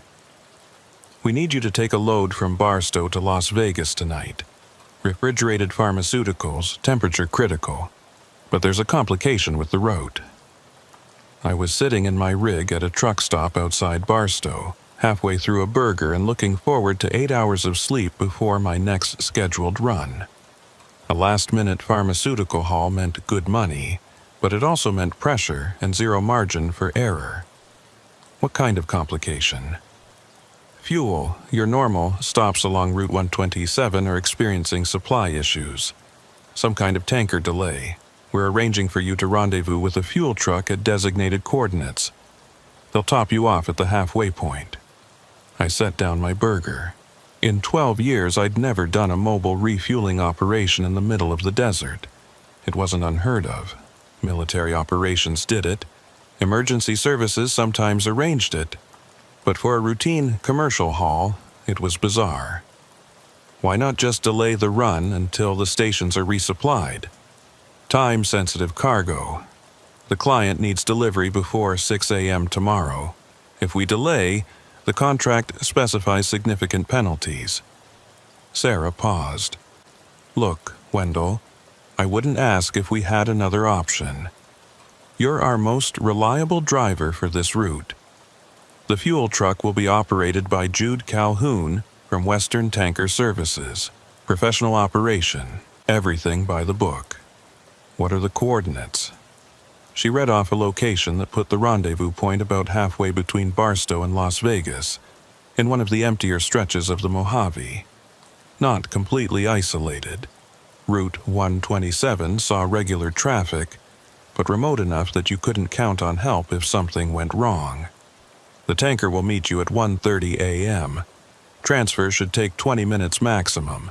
You'll have plenty of fuel to reach Vegas with room to spare. I thought about it. The money was good, and I'd worked with Western Tanker Services before. They were legitimate, professional.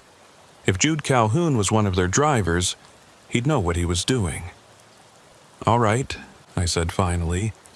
Send me the complete route and the exact coordinates, and I want Calhoun's phone number in case we need to coordinate. Already emailing it to you, thanks, Wendell. This really helps us out. After the call ended, I pulled up the route on my laptop.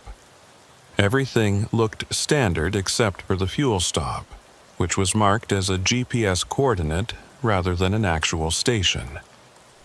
The location was a rest area I'd passed dozens of times. A bare-bones setup with parking and restrooms but no services. Adequate for a quick fuel transfer. I tried calling the number Sarah had provided for Jude Calhoun, but it went straight to voicemail. I left a message confirming the rendezvous time and location, then finished my meal and ran through my pre-trip inspection. The load was already waiting for me at a pharmaceutical distributor's warehouse. Climate-controlled cargo, insulin, and other medications that needed to stay between 36 and 46 degrees Fahrenheit. The refrigeration unit on my trailer was running perfectly, and I spent extra time verifying the temperature monitoring systems. If this cargo spoiled because of equipment failure, it wouldn't just cost money, it would cost people their medication. I pulled out of Barstow at 11:15 p.m., giving myself plenty of time to reach the rendezvous point by 1:30. The night was clear and cool, the kind of desert evening where you could see stars stretching from horizon to horizon. Traffic was light, mostly long-haul truckers and the occasional passenger vehicle. Route 127 cut north through the Mojave, a straight line through some of the most desolate landscape in North America. During the day, the heat radiating off the desert floor created mirages that made the road seem to ripple like water. At night, it was just darkness punctuated by the occasional lights of distant towns and the steady glow of my instrument panel. I passed through Baker around midnight, noting that the truck stop there was indeed closed for fuel service. A handwritten sign taped to the pumps apologized for the inconvenience and directed customers to alternative locations 40 miles in either direction. So, that part of the story checked out. The desert stretched endlessly on both sides of the highway, disappearing into darkness beyond the reach of my headlights. I kept the radio on, listening to late-night talk shows and occasional trucker chatter on the CB. Somebody reported a disabled vehicle near mile marker 89. Someone else warned about a highway patrol speed trap near the Nevada border. Normal traffic, normal night. At 1:15 a.m., I started watching for the rest area that marked the rendezvous point. It appeared right where it should have. A small turnoff with a parking loop and a concrete restroom building. But there was no tanker truck waiting. I pulled into the rest area and parked, leaving my engine running to keep the refrigeration unit operating. The temperature gauge showed the cargo holding steady at 39 degrees, everything working as it should. I tried calling Jude Calhoun again. This time the call connected, but before anyone spoke, I heard only static and what might have been wind noise. "Calhoun, this is Wendell Croy. I'm at the rendezvous point." More static, then a voice, faint and broken. 20 minutes. GPS coordinates. "You're breaking up. Are you 20 minutes out?" "Confirmed. Watch for..." The line went dead. I checked the GPS coordinates Sarah had sent me. They matched my current location exactly. So either Calhoun was running late, or I'd misunderstood the timing. I climbed down from my cab and walked around my rig, checking everything out of habit. The trailer's refrigeration unit hummed steadily. The tires looked good. The fuel gauge showed just over half a tank, which would normally be plenty to reach Las Vegas, but with the added weight of the pharmaceutical cargo and the need to run the refrigeration continuously, I'd be cutting it close without the refuel. The rest area was empty except for my truck. No other vehicles. No lights except the single pole lamp illuminating the restroom building. In the distance, I could see the lights of occasional vehicles passing on the highway, but none turned in. At 1:50 a.m., headlights finally appeared, approaching from the south. A large tanker truck, moving at steady speed, turned into the rest area and pulled up parallel to my rig. The side of the truck displayed Western Tanker Services markings, exactly as expected. A man climbed down from the cab. He was maybe 40, wearing work coveralls and a cap, moving with the efficiency of someone who'd done this job many times. He walked over to my truck and nodded. "Wendell Croy?" "That's me." "Jude Calhoun?" "Yeah, sorry about the delay. Had some confusion about the exact coordinates." He gestured to his tanker. "Let's get you fueled up so you can make your delivery." The transfer process was straightforward. Calhoun positioned his tanker properly, connected the fuel lines to my truck's tanks, and started the pump. The familiar smell of diesel filled the air as fuel flowed from his tanker into my rig.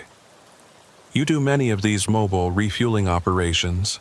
I asked, watching the gauge. "Few a year. Usually, emergency situations or remote locations where it's easier to bring fuel to the truck than bring the truck to the fuel." He checked his flow meter. "This one's a bit unusual, though. Normally, we coordinate these things weeks in advance, not day of." "Yeah, dispatch made it sound urgent. Something about fuel supply problems." Calhoun frowned. "First I've heard of any supply issues in this area. Our distribution network's been running normal all week." That caught my attention. "So why the mobile refueling?" "Above my pay grade. I got the call this afternoon. They sent me coordinates and a time, and here I am." He tapped the meter. "You're at 3/4. Want me to top you off?" "Yeah, go ahead." The transfer took another 10 minutes. When we were done, Calhoun disconnected the lines, secured everything on his tanker, and handed me a receipt from a handheld device. "Sign here confirming volume and no spills." I signed the electronic pad and checked the receipt. Everything looked standard. Volume, rate, timestamp. But something about the timestamp bothered me. It showed 11:47 p.m., nearly 2 hours earlier than the actual transfer time. "Your device is showing the wrong time," I pointed out. Calhoun looked at the screen and frowned. "That's weird. It was right when I left the depot." He pulled out his phone to check, then his frown deepened. "My phone says 11:52, but that can't be right. We've been here at least 15 minutes. I checked my own phone. It showed 2:17 a.m., which felt accurate based on when I'd left Barstow and how long I'd been driving, but Calhoun's phone was clearly wrong by over 2 hours. "Maybe your phone's dead battery or something," I suggested. "Lost track of time." "Maybe." But Calhoun looked unsettled. "Look, I need to get back to the depot. You're all set. Got plenty of fuel to reach Vegas and then some. Drive safe." He climbed back into his tanker and pulled out of the rest area, heading south the way he'd come. I watched his taillights disappear into the darkness, that nagging feeling of wrongness still present. I tried calling dispatch to confirm the refueling was complete, but my phone showed no signal. Not unusual in this part of the desert, but frustrating. I climbed back into my cab and checked all my gauges. Fuel tank showed full, refrigeration unit running perfectly, cargo temperature holding at 39 degrees. Everything was fine. Everything was working exactly as it should. So, why did I feel like something had just gone very wrong? I pulled back onto Route 127 and continued north toward Las Vegas. The highway stretched ahead, empty and dark, with no other vehicles visible in either direction. According to my GPS, I was making good time. I'd reach Vegas well before the 6 a.m. delivery deadline. But my GPS was showing something odd. The distance to my destination kept displaying the same number, 142 miles, even though I'd been driving for over 20 minutes since leaving the rest area. The road was definitely passing beneath my wheels. The mile markers were progressing normally, but the GPS distance wasn't decreasing. I reset the GPS thinking it had frozen. When it rebooted, it showed my location correctly but still indicated 142 miles to Las Vegas. The same distance it had shown when I first left the rest area. I tried my phone's navigation app. Same result. 142 miles, unchanging despite my steady progress north. I told myself it was a satellite issue, some kind of temporary glitch in the GPS network. It happened occasionally in remote areas. The mile markers were the real measure of progress, and they were ticking by normally. Mile marker 104. Mile marker 105. Mile marker 106. At mile marker 108, I passed a truck stop. Or rather, I passed the lights of what looked like a truck stop about a quarter mile off the highway. I didn't remember a fuel station at this location, but desert highways sometimes had services that came and went. I made a mental note of it and continued driving. 15 minutes later, I passed what looked like the same truck stop. Same configuration of lights, same distance from the highway, same general appearance. But according to my odometer, I'd traveled nearly 12 miles since the first sighting. I slowed down and checked my mile marker. Mile marker 121. I definitely covered the distance. But the truck stop shouldn't have appeared twice, unless I'd somehow looped back on myself, which was impossible on a straight desert highway. My CB radio crackled to life, making me jump. "Anybody on this channel? This is southbound hauler looking for a fuel stop. Can anyone confirm if the Baker station is still closed?" I recognized the voice. It was the same trucker who'd reported the disabled vehicle earlier in the night, hours ago. I keyed my mic. "Baker's closed for fuel. Sign says they're expecting a resupply tomorrow." "Static, then. Copy that. Guess I'll push through to Barstow. Thanks for the info." The exchange was normal enough, but something bothered me about it. That trucker had been asking about Baker 3 hours ago. Why was he asking again now, as if the previous conversation had never happened? I checked my phone's call log. The 2 calls with Jude Calhoun were there, time-stamped at 1:18 a.m. and 1:21 a.m. But my phone's current time display showed 12:04 a.m. That wasn't possible. I'd left Barstow at 11:15 p.m. I'd been driving for hours. It couldn't be just after midnight. I pulled over onto the shoulder and put my truck in park. My hands were shaking slightly as I tried to make sense of what I was seeing.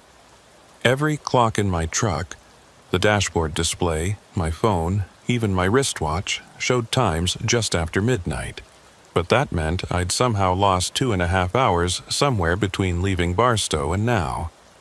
Or gained them. I couldn't tell which. The cargo temperature gauge still showed 39 degrees. The fuel tank showed full. According to my odometer, I'd driven 87 miles from Barstow. All of that was consistent with having been on the road for over 2 hours. But the clock said otherwise. I sat there on the shoulder for 10 minutes, trying to think through the situation logically. I needed to make the delivery in Las Vegas by 6 a.m. Based on my GPS, which still stubbornly showed 142 miles to destination, I had plenty of time. Based on my clocks, I had even more time than I thought. The smart thing would be to keep driving, to make the delivery, collect my payment, and figure out the time discrepancy later. Maybe there was a simple explanation. Maybe I was more tired than I realized and had lost track of time. But I couldn't shake the memory of Jude Calhoun's confused expression when he'd looked at his phone and seen the wrong time, or the way that truck stop had appeared twice where it should only have appeared once. Something was wrong with this stretch of highway. Something that affected time, or distance, or perception in ways I didn't understand. I pulled back onto Route 127 and continued north. But now I was watching everything more carefully. The mile markers, the GPS distance, the clock displays, any landmarks or features that might repeat. At mile marker 128, I passed a rest area on the right side of the highway. It was dark, no other vehicles, just a parking loop and restrooms like dozens of others along this route. At mile marker 133, I passed what looked like the same rest area. Same configuration, same features, same dark emptiness. But it couldn't be the same rest area. I'd driven 5 miles between sightings. There should have been 5 miles of empty desert, not a duplicate facility. I marked the location in my notebook and kept driving. My fuel gauge, which should have dropped slightly by now, still showed completely full. My trip odometer, which I'd reset when leaving Barstow, showed 94 miles traveled. But my GPS distance to Las Vegas remained unchanged at 142 miles. The numbers didn't add up. Nothing added up. I tried calling dispatch again, but my phone still showed no signal. I tried the CB radio but heard only static on all channels. The occasional burst of voice, fragments of conversations that sounded distant and distorted, but nothing I could respond to coherently. At mile marker 147, something caught my attention in the darkness ahead. Lights, but not from a vehicle or structure. They seemed to be floating above the desert floor, pale and steady, clustered in a group about a mile off the highway. I slowed down, trying to make sense of what I was seeing. As I got closer, the lights resolved into what looked like a small building. A structure that shouldn't have been there in a location where I'd never seen any development before. But as I drew parallel with the lights, they suddenly went dark. Complete and instant, as if someone had flipped a switch. One moment they were there, the next moment, nothing but darkness.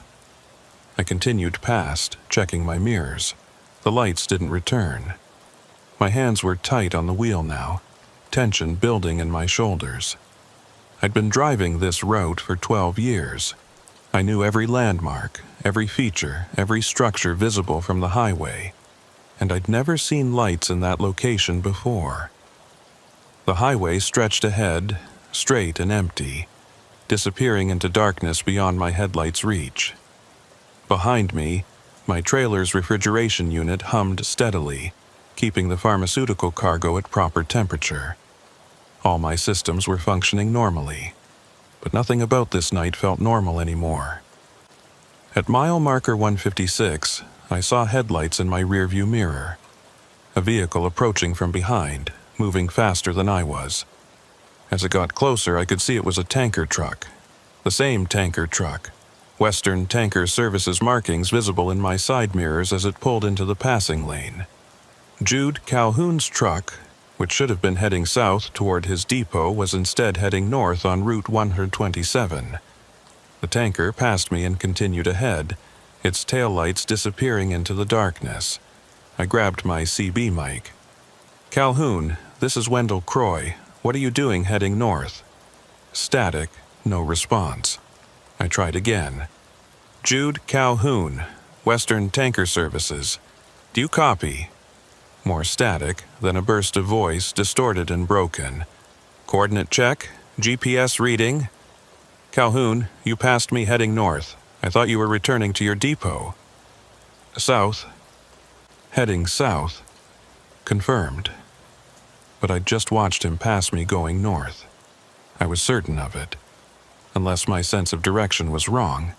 Unless I was the one who was confused about which way was which. I checked my GPS.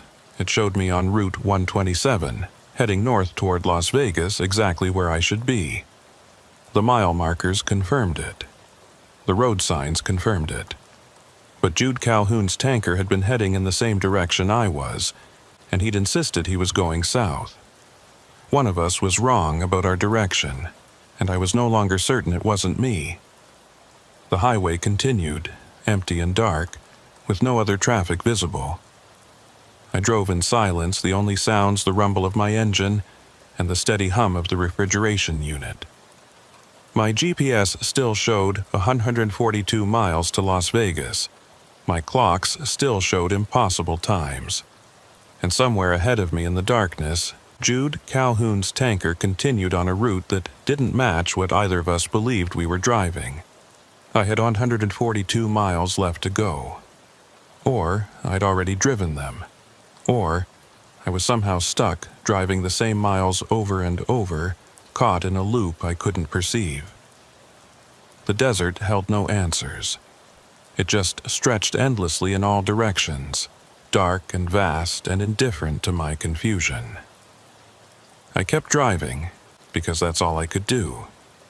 Keep moving forward, or what I thought was forward, through a night that had stopped making sense somewhere around mile marker 108. The pharmaceutical cargo needed to reach Las Vegas by 6 a.m. I had a job to complete, a contract to fulfill, but as I watched the unchanging numbers on my GPS and the impossible times on my clocks, I began to wonder if I'd ever actually reach my destination, or if I was already there, somehow, driving through a version of Route 127 that existed outside normal space and time, where distance and duration had become meaningless measurements. The mile markers kept counting upward. The road kept passing beneath my wheels. But nothing was actually changing, and I had no idea how to make it stop. I drove for what felt like another hour, though my clocks refused to confirm it. The dashboard display cycled through times that made no sense. 12:47 a.m., then 11:23 p.m., then 1:04 a.m. My phone had stopped updating entirely, frozen at 12:04. Even my wristwatch, a mechanical piece I'd owned for 20 years, seemed to be running backward and forward in irregular intervals. The only constant was the mile markers. They progressed steadily, 163, 164, 165. Physical proof that I was actually moving, actually covering distance, even if every other measurement insisted otherwise. At mile marker 178, I spotted something that made me ease off the accelerator. Lights ahead, off to the right side of the highway. Not the floating, sourceless lights I'd seen earlier, but the familiar glow of a gas station, the kind of truck-friendly facility I'd been hoping to find, with multiple pumps and what looked like a small convenience store. I didn't remember a station at this location, but after everything else I'd experienced tonight, my memory felt unreliable. Maybe there'd always been a station here, and I'd simply never needed to stop. The Mojave had scattered services along its highways, some barely marked, easy to miss if you weren't looking for them. As I got closer, I could make out more details. The station was old-style, with an analog price board and overhead canopy lighting. A single car was parked near the building, but I couldn't see anyone around it. The whole place had a functional but dated appearance, like it had been built in the 70s and never updated. I considered driving past. My fuel gauge still showed full, despite the miles I'd covered, but something about the station pulled at me. Maybe just the basic human need for contact with something solid and real after hours of navigating increasingly surreal circumstances. I pulled off the highway and into the station lot. As I rolled to a stop near the diesel pumps, I noticed the price board showing rates that seemed impossibly low, $2.37 per gallon. Those were prices from 15 years ago, not current rates. The station door opened and a woman stepped out.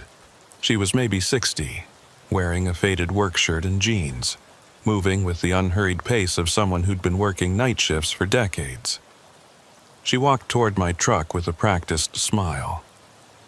I climbed down from the cab and nodded a greeting. Didn't know there was a station at this location. Been here 40 years, she replied. Most folks miss us. We're not on the GPS systems yet. She glanced at my trailer. Need fuel or just a break? Just checking in, really, making a run to Vegas, and the night's been strange. Something flickered in her expression. Not quite recognition, but acknowledgement. Strange how? I hesitated, unsure how much to say. Time's not tracking right. Distance either.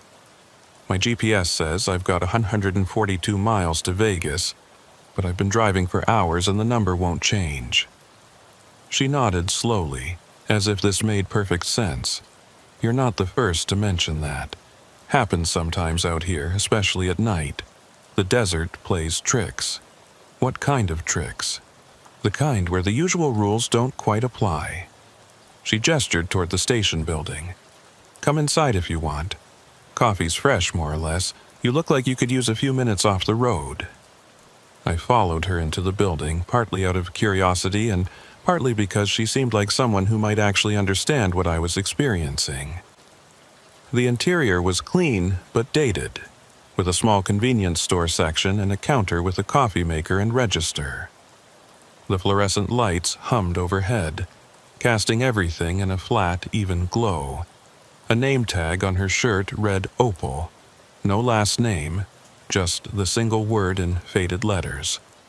She poured 2 cups of coffee without asking if I wanted one, then leaned against the counter. So, you got the fuel rendezvous call. Mobile refueling in the middle of nowhere. I stared at her. How did you know about that?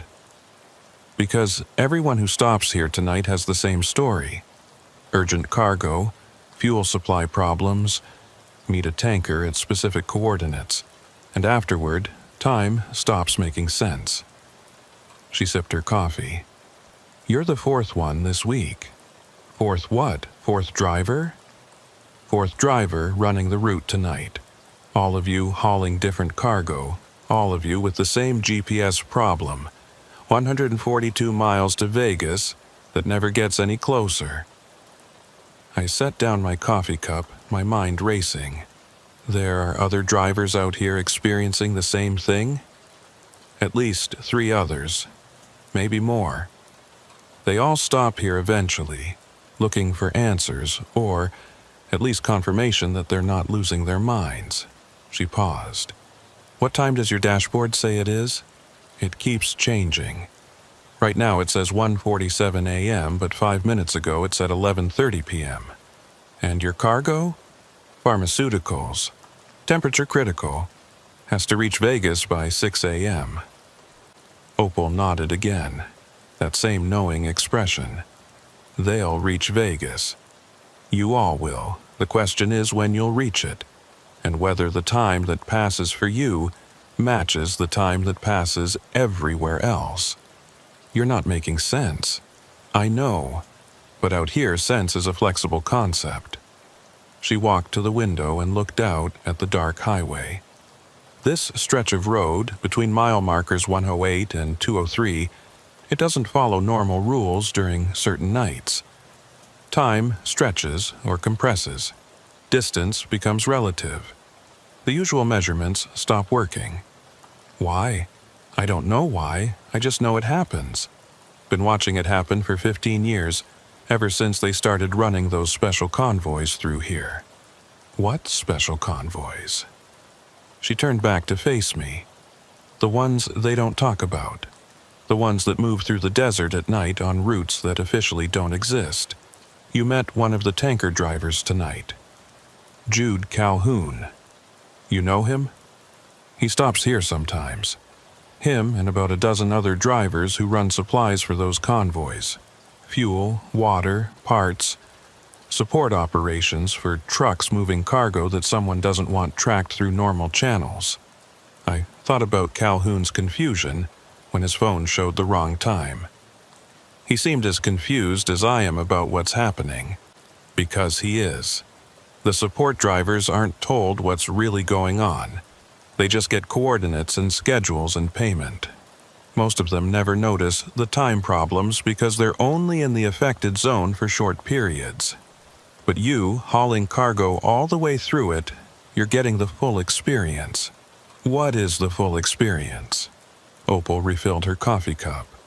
Best I can figure, you're driving through the same stretch of road multiple times without realizing it. Not a loop exactly, more like the road is folded somehow, layered. You cover the distance, but you also don't cover it. You're here and not here simultaneously. That's impossible. And yet here you are, with clocks that won't track properly and a GPS that won't decrease.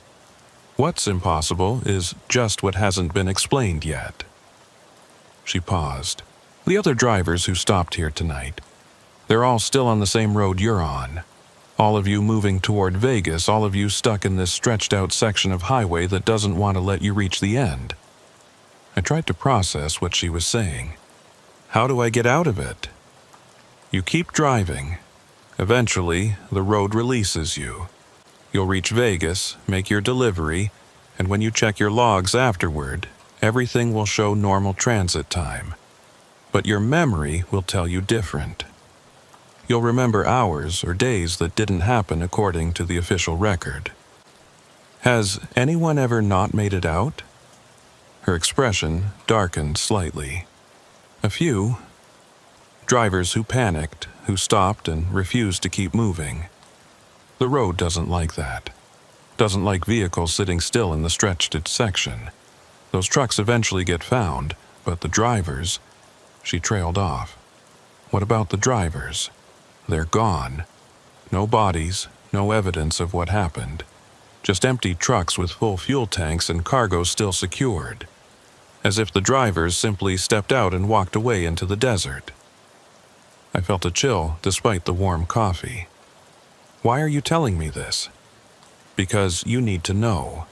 You need to understand that the only way through is forward. Don't stop. Don't turn around. Don't leave your truck until you're completely out of the affected zone. Just keep driving. Even when nothing makes sense, how will I know when I'm out?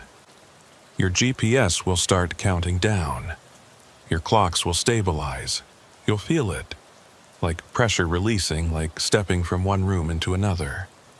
She met my eyes. And whatever you do, don't try to contact anyone while you're in here. The phone signals get strange. Messages don't reach who they're supposed to reach.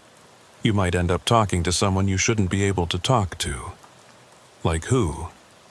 Like yourself, from different points along the route, or other drivers who are caught in different folds of the same road. Communication gets crossed up, tangled. Best to just maintain radio silence until you're clear. I wanted to dismiss what she was saying as nonsense, but everything I'd experienced tonight supported her explanation, impossible as it seemed. The repeating landmarks, the non-decreasing GPS distance, the time anomalies, all of it fit with the idea that this stretch of highway existed in some kind of distorted state. Why does this happen? I asked. What causes it? The convoys, maybe, or whatever they're carrying. Some kind of effect that bleeds over into the normal traffic, warping the space around it. She shrugged. Or maybe the desert just does this sometimes, and the convoys learn to use it. I stopped trying to figure out the why years ago. Now I just help drivers understand the what. What about you? If this section of road is so strange, why do you work here? Because someone needs to. Because drivers need a place to stop and confirm they're not crazy before they keep going. And because... She paused, looking out at the dark highway again. Because I can't leave. I tried, years ago. Closed up the station, got in my car, drove west toward California.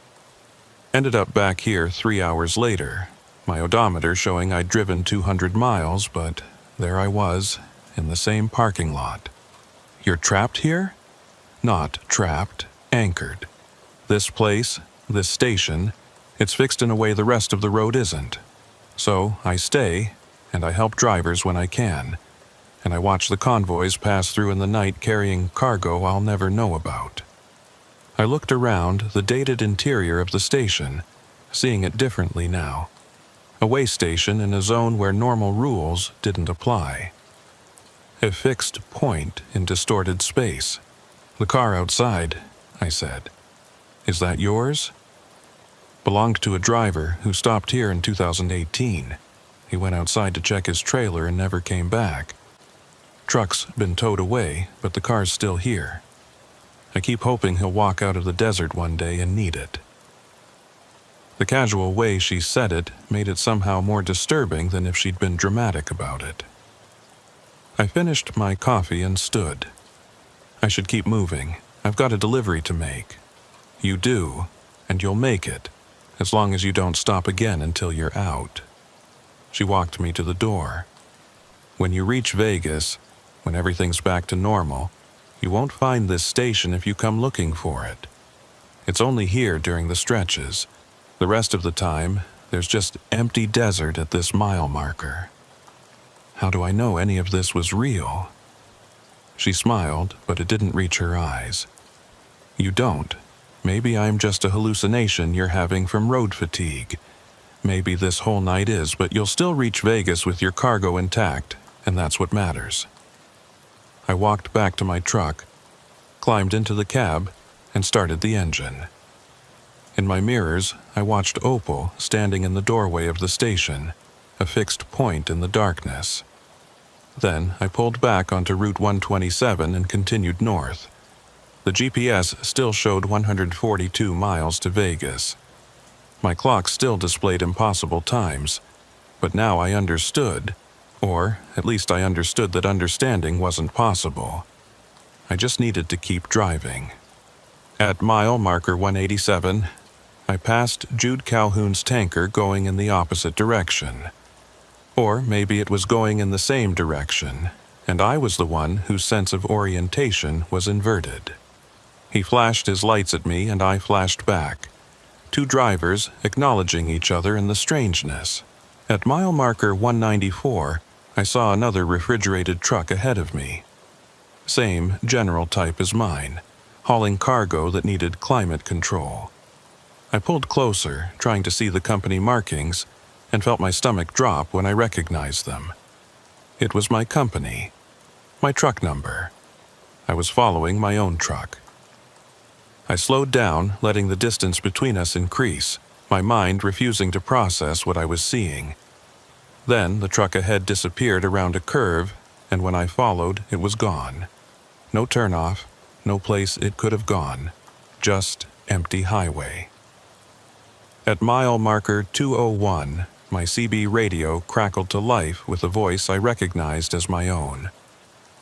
This is Wendell Croy hauling pharmaceuticals, checking in at mile marker 108, everything running smooth, making good time. Mile marker 108, the point where everything had started going wrong. But I was at mile marker 201, and I was definitely not making that transmission. I didn't respond. As Opal had warned, communication in this zone was tangled, crossed with different versions of the same route. At mile marker 203, something changed.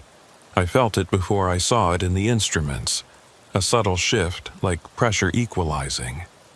My GPS flickered, and when it stabilized, it showed 94 miles to Las Vegas. The number was decreasing. I drove another mile and checked again, 93 miles, another mile, 92 miles. My dashboard clock stabilized at 3:47 a.m. My phone came back to life with a cascade of delayed notifications, timestamps jumping forward to match the dashboard. I was out of whatever that stretched zone had been, back into normal space where distance and time behaved predictably. The relief was immediate and intense. I let out a breath I hadn't realized I'd been holding and allowed myself to relax slightly. Whatever I'd driven through, I'd made it to the other side. The rest of the drive to Las Vegas was completely normal. Traffic increased as I approached the city, other trucks and early morning commuters sharing the highway. The mile markers counted down predictably. My GPS tracked correctly. My clocks all showed the same time. I reached the pharmaceutical distributor's warehouse at 5:23 a.m., well ahead of the 6 deadline. The cargo temperature had held perfectly at 39 degrees throughout the entire journey. The receiving dock worker checked everything, signed off on the delivery, and thanked me for making good time. "Any problems on the route?" he asked, making small talk while his crew unloaded the trailer.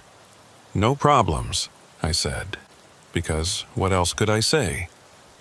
I checked my trip computer before leaving the warehouse. It showed I'd driven 304 miles from Barstow to Las Vegas. The elapsed time showed 5 hours and 40 minutes. Everything was within normal parameters. But my memory held something different. I remembered hours of driving through repeated sections of highway, watching unchanging GPS distances, experiencing time that flowed in irregular patterns. I remembered Opal in her station, warning me about drivers who'd vanished. I remembered following my own truck. I drove to a truck stop in Vegas and parked, needing sleep but knowing it wouldn't come easily. I pulled up my phone's map application and searched for fuel stations along Route 127 at the location where I'd met Opal. No results, no station listed at that mile marker. Just empty desert, according to the map. I tried searching for the station name, for Opal's name, for any reference to a truck stop at that location. Nothing. As she'd said, it was only there during the stretches, whatever that meant. I thought about calling dispatch to report the unusual experience, but what would I say? That I'd driven through a zone where distance and time didn't work properly? That I'd gotten fuel from a tanker driver who'd been equally confused? That I'd stopped at a station that didn't officially exist? They'd think I was having some kind of breakdown. They'd require medical evaluation, psychological screening. They might suspend my license while they investigated. Better to say nothing. To file the standard trip report showing normal transit times and no incidents. But I couldn't shake the memory of what I'd experienced. And I couldn't stop thinking about the other drivers Opal had mentioned. The ones who'd stopped before reaching the end of the stretched zone. The ones whose empty trucks had been found, but whose bodies had never been recovered. What had happened to them? Where had they gone? I tried to sleep, but managed only a few hours of restless dozing. My dreams were full of endless highways and unchanging distances, of following my own taillights into infinite darkness. When I woke, it was early afternoon. I had a message from dispatch asking if I was available for a return haul to California. Standard work, normal route, good pay. I accepted it without hesitation. Whatever I'd experienced on Route 127, I needed to prove to myself that I could still do the job normally. That the strange night hadn't broken something fundamental in my ability to navigate and trust my instruments. The return trip was completely unremarkable. I hauled agricultural equipment from Las Vegas to Bakersfield, taking Interstate 15 south and avoiding Route 127 entirely. The drive was boring and predictable, and exactly what I needed. But as I drove, I found myself checking my mirrors more frequently than usual, looking for tanker trucks that shouldn't be there, for my own vehicle somehow following me, for any sign that the strangeness was continuing. I saw nothing unusual, just normal traffic on a normal highway. When I reached Bakersfield and completed the delivery, I felt something close to relief. Whatever I'd driven through on Route 127, it had been contained to that one night, that one stretch of road. It wasn't following me. It wasn't spreading. I had survived it, and I could move on. But that night, parked at a truck stop and checking my route for the next day's haul, I found myself pulling up a map of Route 127, zooming in on the section between mile markers 108 and 203, looking for any indication of what might be different about that stretch of highway. The map showed nothing unusual, just a road through the desert, straight and unremarkable. But I knew better. I knew that during certain nights, for reasons I didn't understand, that road stopped being normal. It stretched and folded and trapped drivers in recursive loops where time and distance became meaningless. And somewhere along that route, there was a gas station that didn't exist except when it was needed, run by a woman named Opal who'd been there for 15 years, watching the convoys pass and helping confused drivers understand that they weren't crazy. Or maybe I'd hallucinated the whole thing. Maybe road fatigue and stress had created false memories of impossible events. But my trip computer told a different story. It showed that I'd driven 304 miles in under 6 hours, which was a perfectly normal time. But my memory insisted I'd been driving for much longer, through hours that the clocks refused to acknowledge. Someone was right, either my memory or the official record. But they couldn't both be true. I closed the map application and tried to sleep. Tomorrow I had another load, another route, another chance to prove that I was still a reliable driver who could be trusted with valuable cargo. But I knew I'd never take a run on Route 127 again if I could avoid it. Some roads, I'd learned, were best left to others. Some roads didn't want you to reach the end. And some roads held their travelers in loops you might never escape, driving the same miles forever, while thinking you were making progress. I'd been lucky. I'd kept moving, as Opal had advised. I'd reached the end and escaped back into normal space. But I couldn't stop thinking about the drivers who hadn't been so lucky, who'd stopped in the stretched zone and never moved again. Were they still there somehow? Still trapped in their trucks at various points along Route 127, experiencing time that didn't flow normally, unable to reach the end. I didn't want to know the answer. I just wanted to drive normal roads, with normal distances, on normal nights where the GPS worked properly and time passed at the expected rate. But I knew I'd never completely forget what I'd experienced. The memory of that night would stay with me. A reminder that sometimes the roads we travel hold secrets we're not meant to understand. And sometimes the desert doesn't let go. I stayed away from Route 127 for 6 weeks. My dispatcher never questioned it when I requested routes that kept me in California or sent me east toward Arizona instead of north through Nevada.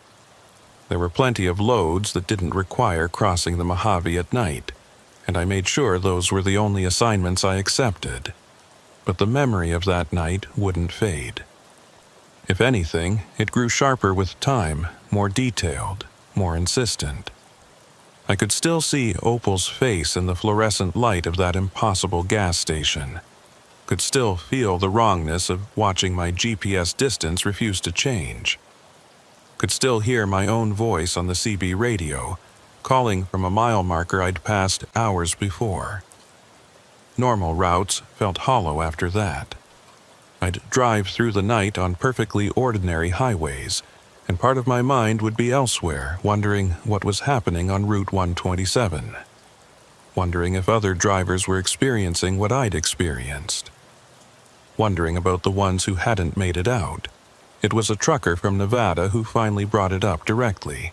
His name was Dale Trammell, and I met him at a truck stop outside Reno. We'd crossed paths a few times over the years, the way drivers do on overlapping routes.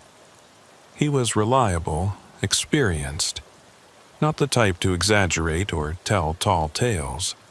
We were both grabbing coffee when he nodded toward my rig in the parking lot. "You still running pharmaceuticals?" he asked. "When the loads come up, why?" "Because I just turned down a pharma run that would have taken me through the Mojave on Route 127. Night delivery, same setup you usually handle." He sipped his coffee. "Dispatch seemed surprised when I said no. Told them I don't run that route anymore." Something in his tone made me pay attention. "Something happened on 127. He studied me for a moment, as if deciding how much to say. "You ever have a run where the GPS stopped making sense? Where you drove for hours but the distance to your destination never changed?" My heart rate picked up. Yeah, I have." Dale nodded slowly. "Thought so. You had that look when I mentioned the route. Same look I see in the mirror when I think about it." He gestured toward an empty booth. "Got time to compare notes?" We sat, and he told his story. It matched mine in almost every detail. Late-night cargo, mobile fuel rendezvous, time anomalies, repeated landmarks. He'd driven through the same stretched section of Route 127, experienced the same impossible conditions. "Did you stop at a gas station?" I asked. "Old-style place? Woman named Opal running it?" His eyes widened. "You saw her too?" "She told me I was the fourth driver that week experiencing the same thing. She told me I was the third, but that was 2 months ago." Dale pulled out a small notebook. "I've been documenting everything I can find out about Route 127, trying to make sense of it." "What have you found?" "Not much that helps. The route's been there for decades. Normal highway maintenance records. No official incidents beyond standard accidents and breakdowns. But when you dig into trucker forums and talk to other drivers off the record, there's a pattern." He showed me the notebook. It contained dates, driver names, brief descriptions of experiences. I recognized some of the names from CB chatter over the years. Experienced, reliable drivers who'd suddenly stopped taking certain routes or had left the industry entirely. "How many?" I asked. "At least 20 cases I can confirm in the past 5 years. Probably more who won't talk about it." All of them had similar experiences on Route 127 during night runs. Time problems, distance problems, repeated landmarks. Some saw Opal's station, others didn't, but reported other impossible things. Like what?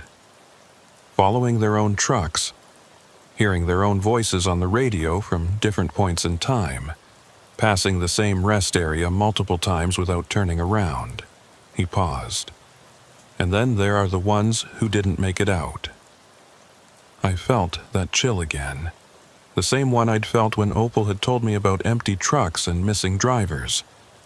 How many missing? 4 that I can document. Trucks found abandoned on Route 127, engines running, cargo intact, drivers gone. No bodies, no evidence of foul play, no explanation. The official reports call them voluntary abandonments. Assume the drivers walked away for personal reasons. But I've talked to families. These weren't people with problems or reasons to disappear. They were experienced drivers on routine runs who just vanished. He flipped to a page with 4 names written in careful print. Marcus Holt. September 2019, Patricia Klein. March 2020. David Kemper. July 2021. Rosa Delgado, January 2023. "I've been trying to find connections between them," Dale continued. "They all ran Route 127 at night. They all had cargo that required specific delivery windows. And based on the last radio transmissions from 3 of them, they were all experiencing the same anomalies we did." "What about the 4th? "Rosa Delgado. No radio transmission. Her truck was found at mile marker 176, with a note on the dash that just said, "I can't keep driving the same miles." Her family said she'd been acting strange after a previous run on 127, talking about time not working right and seeing things that shouldn't be there. I thought about Opal's warning. Drivers who stopped in the stretched zone. Drivers who refused to keep moving. Opal told me the road doesn't like vehicles that stop and sit still. You believe her? Believe that the road itself has some kind of consciousness or purpose. I don't know what I believe, but I know what I experienced, and it wasn't normal. Something about that stretch of highway doesn't follow regular physics. Dale closed his notebook.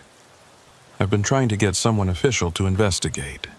Transportation Department, Highway Patrol, even the FBI. Nobody's interested. The official position is that these are isolated incidents with mundane explanations. Drivers abandoning their trucks for personal reasons. Time tracking errors due to GPS glitches, that sort of thing. But you don't buy it. I can't buy it, because I was there. I felt what it's like to drive through that zone. And I saw things I can't explain with mundane reasoning. He met my eyes. The question is, what do we do about it? What can we do? We can't prove any of it. Our trip computers show normal times. Our GPS data shows normal routes. Even our fuel receipts show timestamps that don't match our memories. But there are enough of us now. Enough drivers who've experienced it. If we could get them all to come forward together, make a coordinated statement, maybe someone would have to take it seriously. I wanted to believe that would work. But I thought about my conversation with dispatch after that night, how they'd shown no record of authorizing my route through 127.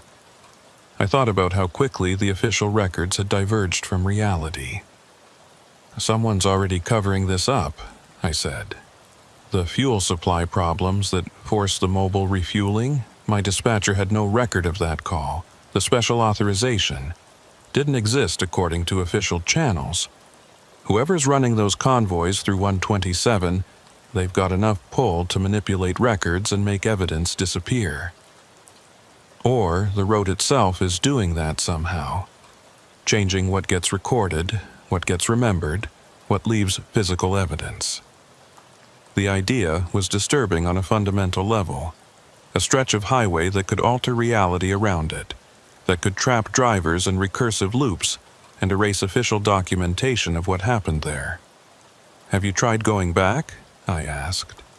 "Driving through 127 during the day to see if anything's different?" "Twice. Both times, completely normal. Standard highway, standard landmarks, everything makes sense. Whatever causes the stretched zone, it only happens at night, or only happens during certain nights. The nights when the convoys are running." Dale nodded. "That's my theory. Whatever those trucks are carrying, it creates some kind of field effect that distorts space and time around them. Normal traffic gets caught in the distortion, experiences the anomalies. But by morning, when the convoys are gone, everything returns to normal." What could create that kind of effect? I don't know. I'm a trucker, not a physicist, but I've been reading about theoretical stuff, experimental technologies, quantum effects, that sort of thing. There's research into exotic matter that could theoretically warp space-time. Maybe someone's figured out how to do it practically, and they're using Route 127 as a test corridor. It sounded like science fiction. But then, everything I'd experienced that night had felt like science fiction. "If that's true," I said, "then the missing drivers might not be dead.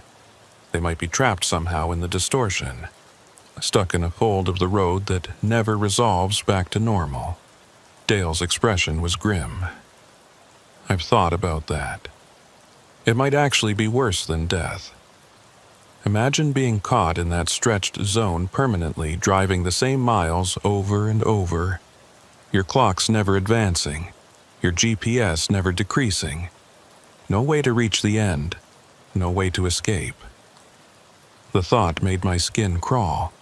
I'd experienced just a few hours of that disorientation, and it had been deeply disturbing. Days or weeks of it would be maddening. Years would be incomprehensible. "We have to do something," I said. "We can't just let this keep happening." "What do you suggest?" "We find more drivers, build a bigger network of people who've experienced this, document everything we can, and then we figure out who's running those convoys and force them to acknowledge what's happening." Dale looked skeptical. "That's dangerous. If there's a deliberate cover-up, if someone's manipulating records and making official reports disappear, they're not going to appreciate drivers poking around." "I know. But what's the alternative? Keep driving our roads, avoiding Route 127, and hoping it doesn't spread to other highways. Those missing drivers were real people with families. They deserve better than being written off as voluntary abandonments." "All right," Dale said finally. "I'm in, but we need to be careful about this. Use secure communication. Don't leave obvious digital trails. Don't trust that official channels will help us." Over the next month, Dale and I quietly reached out to other drivers we thought might have experienced something on Route 127. We used CB radio codes and truck stop meetings, avoiding phones and emails that could be monitored. It was slow, careful work, but gradually we built a network of 7 drivers willing to talk about their experiences. Every story had the same core elements: night runs on Route 127, time anomalies, distance that wouldn't decrease, repeated landmarks, and the sense that something was fundamentally wrong with that stretch of highway during certain nights. 3 of them had stopped at Opal Station. They all described her the same way. Older woman, calm demeanor, seems to understand what's happening. And they all confirmed that the station didn't exist when they tried to find it again during daylight hours. One driver, a woman named Ellen Carver, had something none of the rest of us had thought to check. She'd photographed her instrument panel during the anomalies, trying to document the impossible GPS readings and time displays. When she showed us the photos, they were normal. Standard instrument panel, reasonable times, GPS showing distances that made sense. The anomalies she'd witnessed and documented weren't captured in the images. "It's like the road won't let itself be proven," she said. "Everything that would serve as evidence gets altered or erased or just doesn't show up in recordings." Dale had a different explanation. Or the distortion affects recording equipment differently than human perception. We experience the stretched time, but devices record what's really happening from an outside perspective. Either way, it meant we had no hard evidence. Just testimony from a handful of truckers claiming impossible experiences on a highway that looked completely normal in daylight. Then, in the 6th week after my initial night on Route 127, something changed. I got a call from a number I didn't recognize. The voice on the other end was male, professional, controlled. "Wendell Croy? My name is Agent Hassler. I'm with a federal task force investigating anomalous phenomena on certain transportation corridors. I understand you've had unusual experiences on Route 127 in Nevada." My first instinct was to deny everything, but something about his tone suggested he already knew. "Who told you that?" "We've been monitoring communication patterns among commercial drivers. Your name came up in connection with several others who've reported similar incidents. I'd like to meet with you to discuss what you've experienced." "What task force? Which agency?" "That's sensitive information. But I can tell you that your experiences are being taken seriously at the federal level, and we'd appreciate your cooperation in understanding what's happening on that highway." It could be legitimate, or it could be whoever was running the convoys, trying to identify and silence drivers who'd seen too much. "I need to think about it," I said. "Of course. But Mr. Croy, I should mention that we're also concerned for driver safety. 4 individuals have vanished on Route 127 in the past few years. We'd like to prevent that number from increasing. Your information could help us do that." He left a callback number and ended the call. I immediately contacted Dale and the other drivers in our network, warning them about the contact. Within hours, 3 of them reported receiving similar calls from the same agent. We debated what to do: meet with this federal task force and risk walking into a trap, or refuse and continue trying to investigate on our own.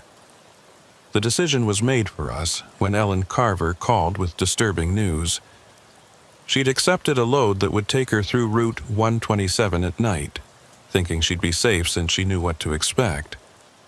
But she'd never reached her destination. Her truck had been found abandoned at mile marker 189, engine running, cargo intact. No sign of Ellen. She was the 5th missing driver, and she'd been part of our network, actively investigating what was happening on Route 127. The implication was clear. Either the road had claimed another victim, or someone had decided that Ellen knew too much. I called Agent Hassler's number. He answered on the first ring. "Mr. Croy, have you made a decision?" Ellen Carver is gone. She was investigating Route 127, and now she's the latest driver to vanish. If your task force is real, you need to find her. And you need to shut down whatever's happening on that highway before more people disappear. I understand your concern, but we need your cooperation to do that effectively. Will you meet with us? On one condition: I bring others with me. The drivers who've experienced the same things, safety in numbers. There was a pause. Acceptable. We can arrange a meeting location in Las Vegas, secure facility, neutral ground. I'll send you the details. After the call ended, I sat in my truck feeling like I'd just agreed to something I'd regret. But Ellen was gone, and 4 others before her. If this federal task force was real and could actually help, it might be the only chance we had of understanding what was happening and preventing more disappearances. If it wasn't real, then I was about to walk into whatever trap had been set for drivers who asked too many questions. Dale was skeptical when I told him about the arrangement. This could be exactly what they want: getting all of us in one place where we can be dealt with efficiently. It could be, but what's our alternative? Ellen's gone. We keep investigating on our own, and maybe more of us disappear. Or we stop investigating entirely and just accept that Route 127 is off limits. Neither of those options is good. No. But at least meeting with this task force gives us a chance of getting answers, or confirming that there's an active cover-up, which is information in itself. 4 of us agreed to attend the meeting. Me, Dale, a driver named Kirk Stevens, and a woman named Mara Finch. The others in our network declined, too spooked by Ellen's disappearance to risk exposing themselves further. The meeting was set for 3 days later, at a facility in the industrial section of Las Vegas. As I drove toward Nevada, taking Interstate 15 to avoid Route 127 entirely, I couldn't shake the feeling that I was making a terrible mistake. But Ellen deserved better than being forgotten as another voluntary abandonment. And if there was even a chance that this federal task force could explain what was happening on Route 127, I had to take it. The facility turned out to be a nondescript warehouse building with government plates on the vehicles parked outside. Agent Hassler met us at the entrance. Tall, fit, probably mid-40s, with the bearing of someone used to authority. He led us to a conference room and introduced us to 2 other individuals who didn't offer names or agencies. They just sat and listened as Hassler asked us to recount our experiences on Route 127. We told him everything: the time anomalies, the distance problems, the repeated landmarks, Opal's station. He took notes and asked detailed questions, but didn't seem surprised by anything we described. When we finished, he was quiet for a long moment. Then he closed his notebook and looked at each of us in turn. What you experienced on Route 127 is real. The time distortion, the spatial anomalies, the difficulties with measurement and recording. It's all documented and under investigation. What's causing it? Dale asked. That's classified. But I can tell you that certain experimental technologies are being tested on isolated transportation corridors. Route 127 was selected because of its low traffic volume and remote location. The effects you experienced are side effects of that testing. Side effects that have killed 5 drivers. We don't know that they're dead. They're missing, which is different. And yes, we're concerned about the civilian impact, which is why we're working to contain the phenomenon and prevent further incidents. Contain it how? I asked. By continuing to run the tests and just hoping fewer people get caught in the distortion. By understanding the parameters better so we can predict when and where the effects will manifest. And eventually, by completing the testing so the technology can be properly deployed under controlled conditions. What technology? What are you testing? Hassler shook his head.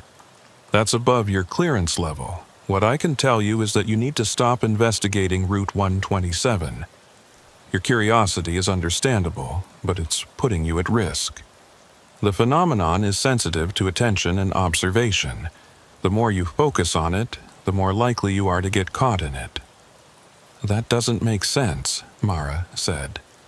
How can a road distortion be sensitive to attention? Because it's not just a road distortion, it's... Hassler paused, choosing his words carefully. Think of it as a field effect that responds to consciousness. When you're aware of it, when you're looking for it, you become more susceptible to it. That's why drivers who don't know about the anomalies often pass through without incident, while those who are watching for them get trapped. The explanation felt incomplete, like he was describing something complex in deliberately simplified terms, but it also had a disturbing logic to it. What about Ellen Carver? Dale asked. She knew about the anomalies, was watching for them, and she disappeared.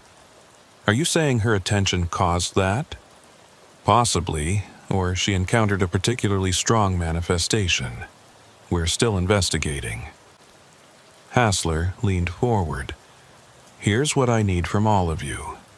Stop researching Route 127. Stop comparing notes with other drivers. Stop trying to document or understand what you experienced. The more you engage with it, the more danger you're in. And if we don't agree to that, I asked, then you're on your own. We can't protect people who insist on investigating classified phenomena. And I'll be honest with you, your continued attention to this matter could interfere with the testing in ways that create more danger, not less. It was a threat dressed up as concern. Stop asking questions or face consequences. We left the meeting with more questions than answers. Hassler's explanation raised as many issues as it resolved. What kind of technology created consciousness-sensitive distortions in space-time? Who had authorized testing it on a public highway? And what had really happened to the missing drivers? In the parking lot, the 4 of us stood by our trucks and discussed what we'd learned. He's lying, Mara said flatly. Or at least not telling us the full truth. This isn't just about testing technology. There's something else happening. But he confirmed the phenomenon is real, Kirk pointed out. That's more than we had before. At least now we know we're not crazy. We knew that already.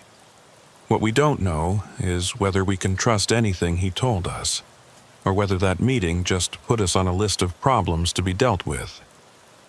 Dale looked at me. What do you think, Wendell? You're the one who set this up. I thought about Ellen, about the 4 others who'd vanished before her, about Opal's warning that drivers who stopped moving in the stretched zone were never seen again. I think we need to be very careful about what we do next, I said finally. But I also think we can't just stop investigating, not when people are still disappearing. The question was how to investigate when the phenomenon itself seemed designed to trap those who looked too closely at it. and whether any of us would survive finding the answer. Against Agent Hassler's warning, we kept investigating. Not openly, not in ways that would draw attention, but we couldn't just walk away. Ellen Carver had been one of us, and she'd vanished trying to understand what we'd all experienced. That demanded something more than silence. Dale found the pattern 3 weeks after our meeting with the task force. He'd been analyzing delivery schedules, fuel records, and highway patrol reports, looking for correlations between convoy activity and the timing of anomalous events on Route 127. "It's every 19 days, he told me over a secure phone line.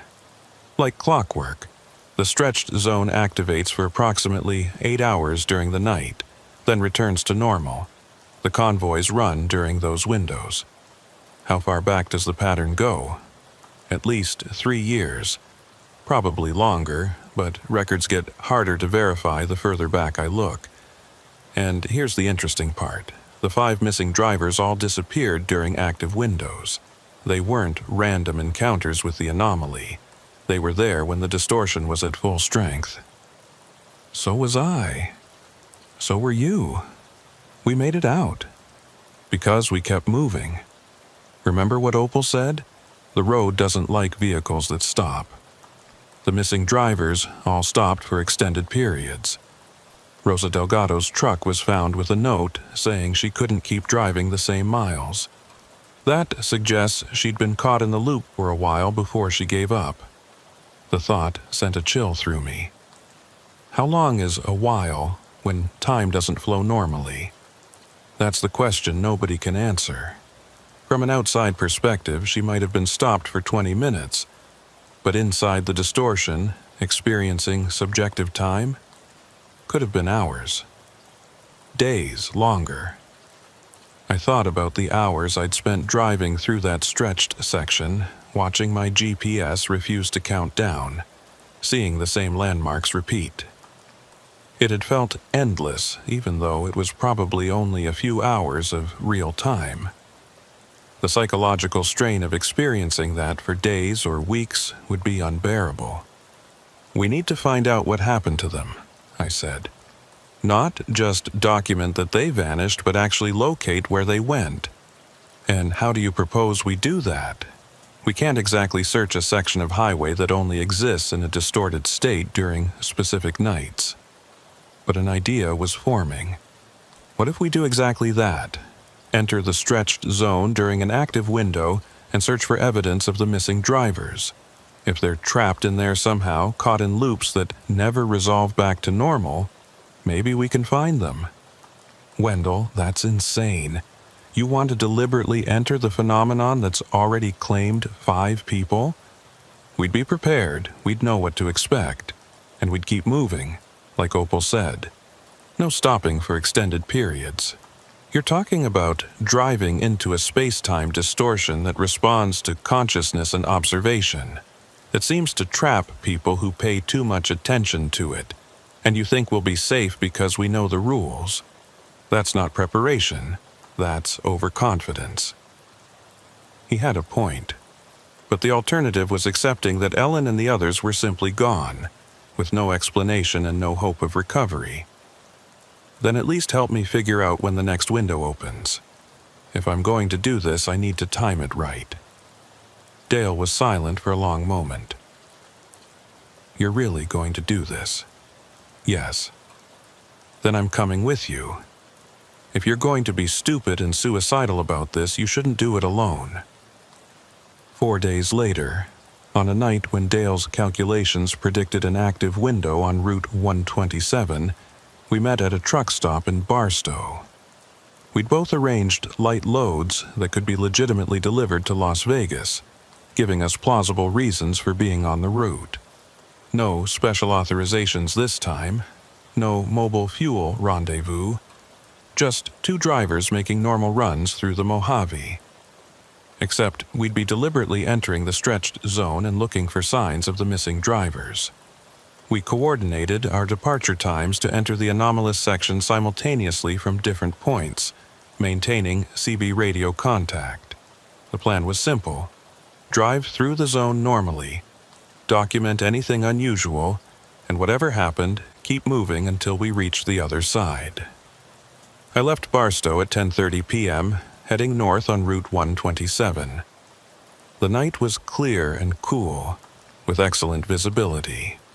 Traffic was light, a few passenger vehicles, the occasional long-haul trucker. Everything completely normal. At mile marker 105, I radioed Dale. Approaching the boundary. You reading anything unusual yet? Negative. GPS tracking normal, clock synchronized. Maybe tonight's not an active window. But at mile marker 1008, I felt it. That subtle shift, like pressure changing. My GPS flickered, and when it stabilized, it showed 147 miles to Las Vegas, a number that wouldn't change for the next several hours. I'm in, I told Dale. Time just went sideways. What's your status? Same. Just crossed into it from the north. GPS is locked at 89 miles to Barstow. That doesn't make sense with my actual position. Nothing in here makes sense. Remember, keep moving, document what we see, get to the other side. Copy that. Stay safe, Wendell. I drove through the familiar strangeness, watching mile markers progress, while my GPS distance remained frozen. At mile marker 121, I passed a rest area I'd seen before during my first experience in the zone. I slowed, but didn't stop, scanning the parking area for any sign of abandoned vehicles. Empty, just dark pavement and a closed restroom building. At mile marker 134, my CB crackled with a voice that made my blood run cold. This is Ellen Carver hauling electronics to Vegas. If anyone can hear this, I'm stuck at mile marker 176. My GPS won't decrease and I've been driving for what feels like hours. Can someone confirm my position? I grabbed the mic with shaking hands. Ellen, this is Wendell Croy. Where are you? Static, then her voice again. Exactly the same words. This is Ellen Carver hauling electronics to Vegas. If anyone can hear this, I'm stuck at mile marker 176. It was a loop. A recorded message repeating endlessly, transmitted from somewhere in the distortion. Ellen's last radio call, still broadcasting even though she'd vanished weeks ago. Dale, are you hearing this? Yeah. Jesus, Wendell, that's her voice. That's definitely her. I drove faster, heading toward mile marker 176. If her radio transmission was still active in the zone, maybe she was still there somehow. Still trapped in the loop, still trying to call for help. At mile marker 163, I passed Opal's station. The lights were on, her car parked out front. I considered stopping, asking her if she knew anything about the missing drivers, but remembered the rule, keep moving. Through my windshield, I saw Opal standing in the doorway, watching my truck pass. She didn't wave, didn't signal, just watched with an expression I couldn't read from this distance. At mile marker 176, I found Ellen's truck. It was parked on the shoulder, hazard lights flashing exactly as the official report had described. But the report had said the truck was found empty. This truck wasn't empty. Ellen was in the driver's seat. I pulled onto the shoulder ahead of her truck and climbed down from my cab. Through her windshield, I could see her clearly, illuminated by my truck's lights. She was gripping the steering wheel, staring straight ahead, her expression blank. I approached and knocked on her door. Ellen, can you hear me? No response. She didn't move, didn't blink, didn't acknowledge my presence in any way. I tried the door handle. Locked. I knocked harder, shouted her name. Nothing. It was like she was frozen in time, caught in a single moment that had somehow become permanent. Or like she was still experiencing time, but at such a different rate that my minutes were her microseconds. My CB radio crackled with Dale's voice. Wendell, I just passed mile marker 147 and saw something impossible. There's a truck ahead of me that looks exactly like yours. That can't be me. I'm stopped at 176 looking at Ellen's truck. Then whose truck am I following? A chill ran down my spine. Get a closer look at it. Tell me what you see. Several minutes of silence, then, it's your truck, your company markings, your unit number. But you're not driving it. There's nobody in the cab. It's just moving on its own. The empty version of my truck. The ghost truck I'd followed during my first time through the zone. Except now Dale was seeing it too, confirming it wasn't just my imagination or perception. Dale, get away from it. Don't follow it. Don't try to catch up to it. Already backing off, but Wendell, if that's your truck, then what are you driving? I looked back at my own rig, solid and real on the shoulder behind me. But was it? Or was I experiencing a version of myself that existed only in the distortion, while some other version of me was driving an empty truck through Dale's section of the loop? Ellen's voice came over the CB again. This is Ellen Carver hauling electronics to Vegas. If anyone can hear this, I'm stuck at mile marker 176. I looked at her, frozen in her cab, her mouth not moving even as her voice transmitted over the radio. The call was coming from some version of her that existed in a different fold of time, still trying to reach help, while this version of her was locked in a single instant. I climbed back into my truck, my hands shaking. This was worse than I'd imagined. The missing drivers weren't dead and they weren't wandering in the desert. They were here, caught in temporal loops, experiencing time at rates that didn't align with the outside world. Ellen had probably been driving for weeks or months from her perspective, but trapped in such a way that she'd never reach the end of the stretched section. Dale, we need to get out of here, now. Already moving, heading for the northern boundary. I pulled back onto the highway and accelerated, putting distance between myself and Ellen's frozen truck. But I couldn't stop thinking about her trapped there. Aware, but unable to move or communicate effectively. Caught in a nightmare version of the same drive she'd been trying to complete. At mile marker 189, I passed another truck on the shoulder. Then another at 194, both with drivers visible inside, both frozen in the same way Ellen had been. I recognized one of them from Dale's list. David Kemper, missing since July 2021. They were all here, all the missing drivers, trapped in various points along Route 127's stretched section. Not vanished, not dead, but caught in temporal distortions that prevented them from completing their routes or escaping back to normal space-time. Wendell, you need to see this. Dale's voice was strained. I'm at mile marker 118, and there are at least a dozen trucks parked along the shoulder. Different companies, different years. Some of them look old, like they've been here for a long time. 12 more missing drivers. People who'd vanished over the years, whose disappearances had been written off or forgotten, all of them still here in the distortion. At mile marker 203, I felt the pressure shift again. My GPS flickered and suddenly showed 94 miles to Las Vegas, counting down normally. My clocks synchronized. I was out of the stretch zone, back in normal space-time. I pulled over at the first rest area and waited for Dale to emerge from the southern boundary. When he arrived 20 minutes later, his face was pale. There are more, he said. So many more. Not just the 5 we knew about, dozens of trucks scattered through that zone, all with drivers frozen inside them. We have to report this. Get search and rescue teams in there, try to extract them somehow. And tell them what? That we found missing drivers in a space-time distortion that only exists during certain nights? That they're not dead, but caught in temporal loops? Dale shook his head. Nobody will believe us, and even if they did, how would they mount a rescue operation in a zone where time doesn't work properly? He was right. Any rescue team entering the distortion would risk becoming trapped themselves. And there was no guarantee that the frozen drivers could even be freed from their loops.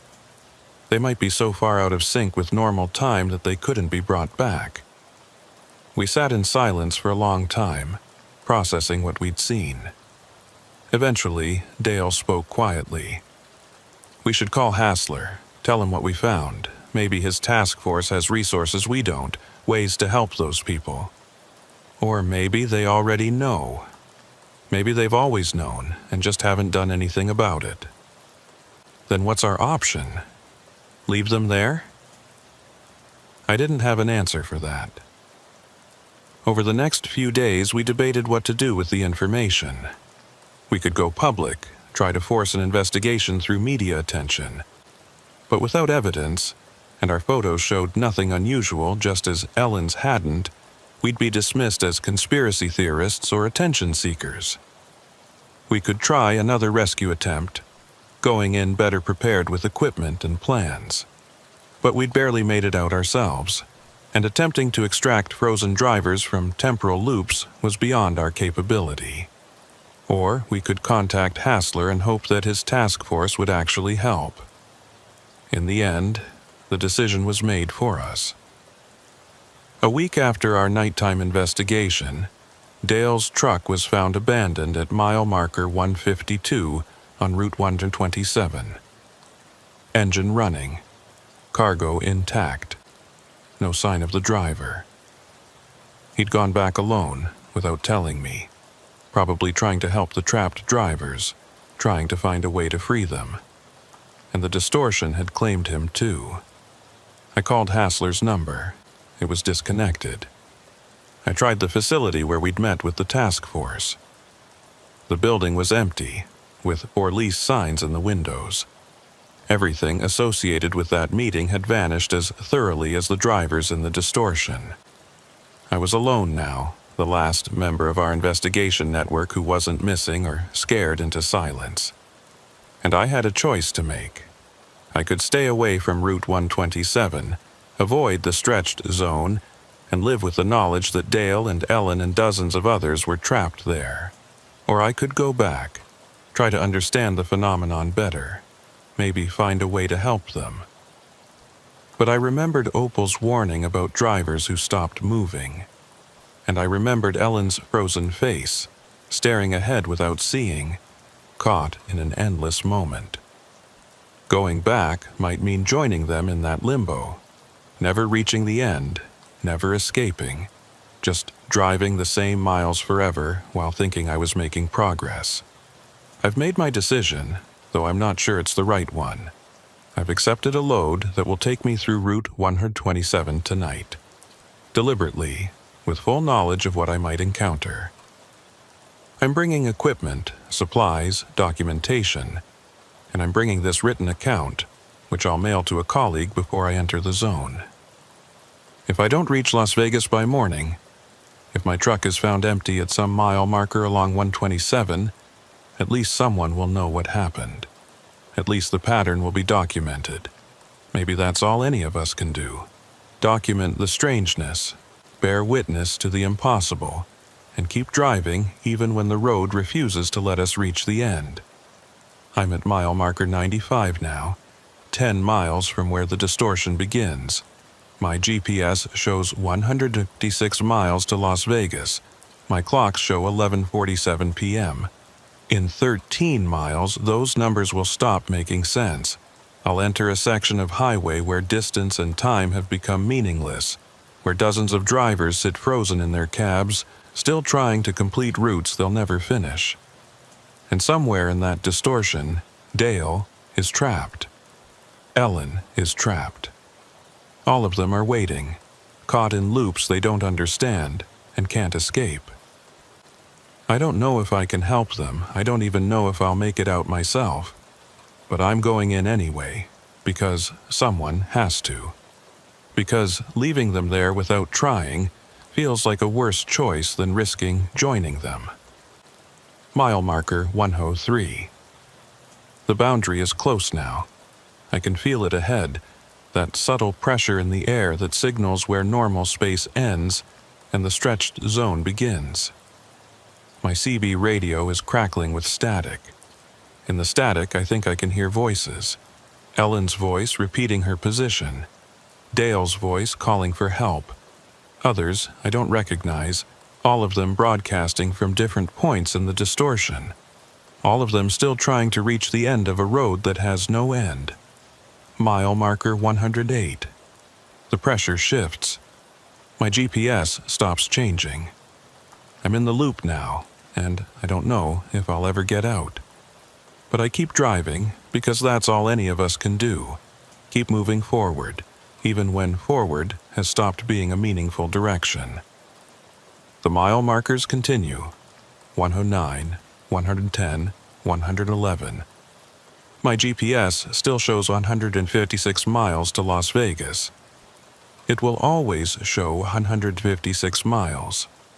And somewhere ahead, in some fold of time I can't perceive, Dale and Ellen are still driving too, still thinking they're making progress, still believing they'll reach their destinations. We're all trapped in the same loop, separated by temporal folds that keep us from seeing each other even as we drive the same highway. Mile marker 127. I've been driving for what feels like an hour, but my clock has moved only 7 minutes. Mile marker 142. My clock has started running backward. Mile marker 156. I just passed my own truck going in the opposite direction. I saw myself in the driver's seat, staring straight ahead, not seeing anything. Mile marker 176. Ellen's truck is here, and she's still frozen in her cab. I stop to check on her, knowing it violates Opal's warning but unable to just drive past. Her eyes move slightly when I knock on the window. Just barely, but enough to confirm she's still conscious in there somehow. Still experiencing time, just at a rate so different from mine that communication is impossible. I write a message on paper and press it to her window. We're trying to help, don't give up. I don't know if she can read it. I don't know if the message will mean anything to her when a second of my time is an hour or a day of hers. But I leave it there and return to my truck. I have to keep moving, have to find the edge of this distortion, the boundary where it resolves back to normal space, if such a boundary still exists. Mile marker 203. This is where I emerged last time, where the GPS started working again. But my GPS still shows 156 miles. My clock still shows impossible times. The boundary has moved, or I'm deeper in the distortion than before. Or there is no boundary anymore, and the stretched zone has become permanent. I keep driving, because stopping means becoming frozen like Ellen and Dale and all the others. Mile marker 247. I don't remember this section of Route 127 extending this far. Mile marker 289. The highway is still here, still marked, still paved. Mile marker 334.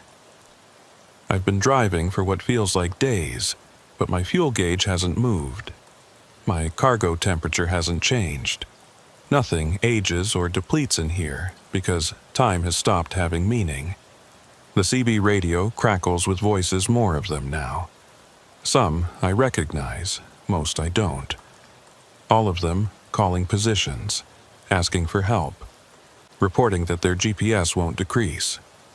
All of us trapped in the same loop, driving forever through a highway that has no end. I think about Opal, anchored to her station, unable to leave. Was she once a driver like us? Did she stop too long in the stretched zone and become permanently fixed to that location?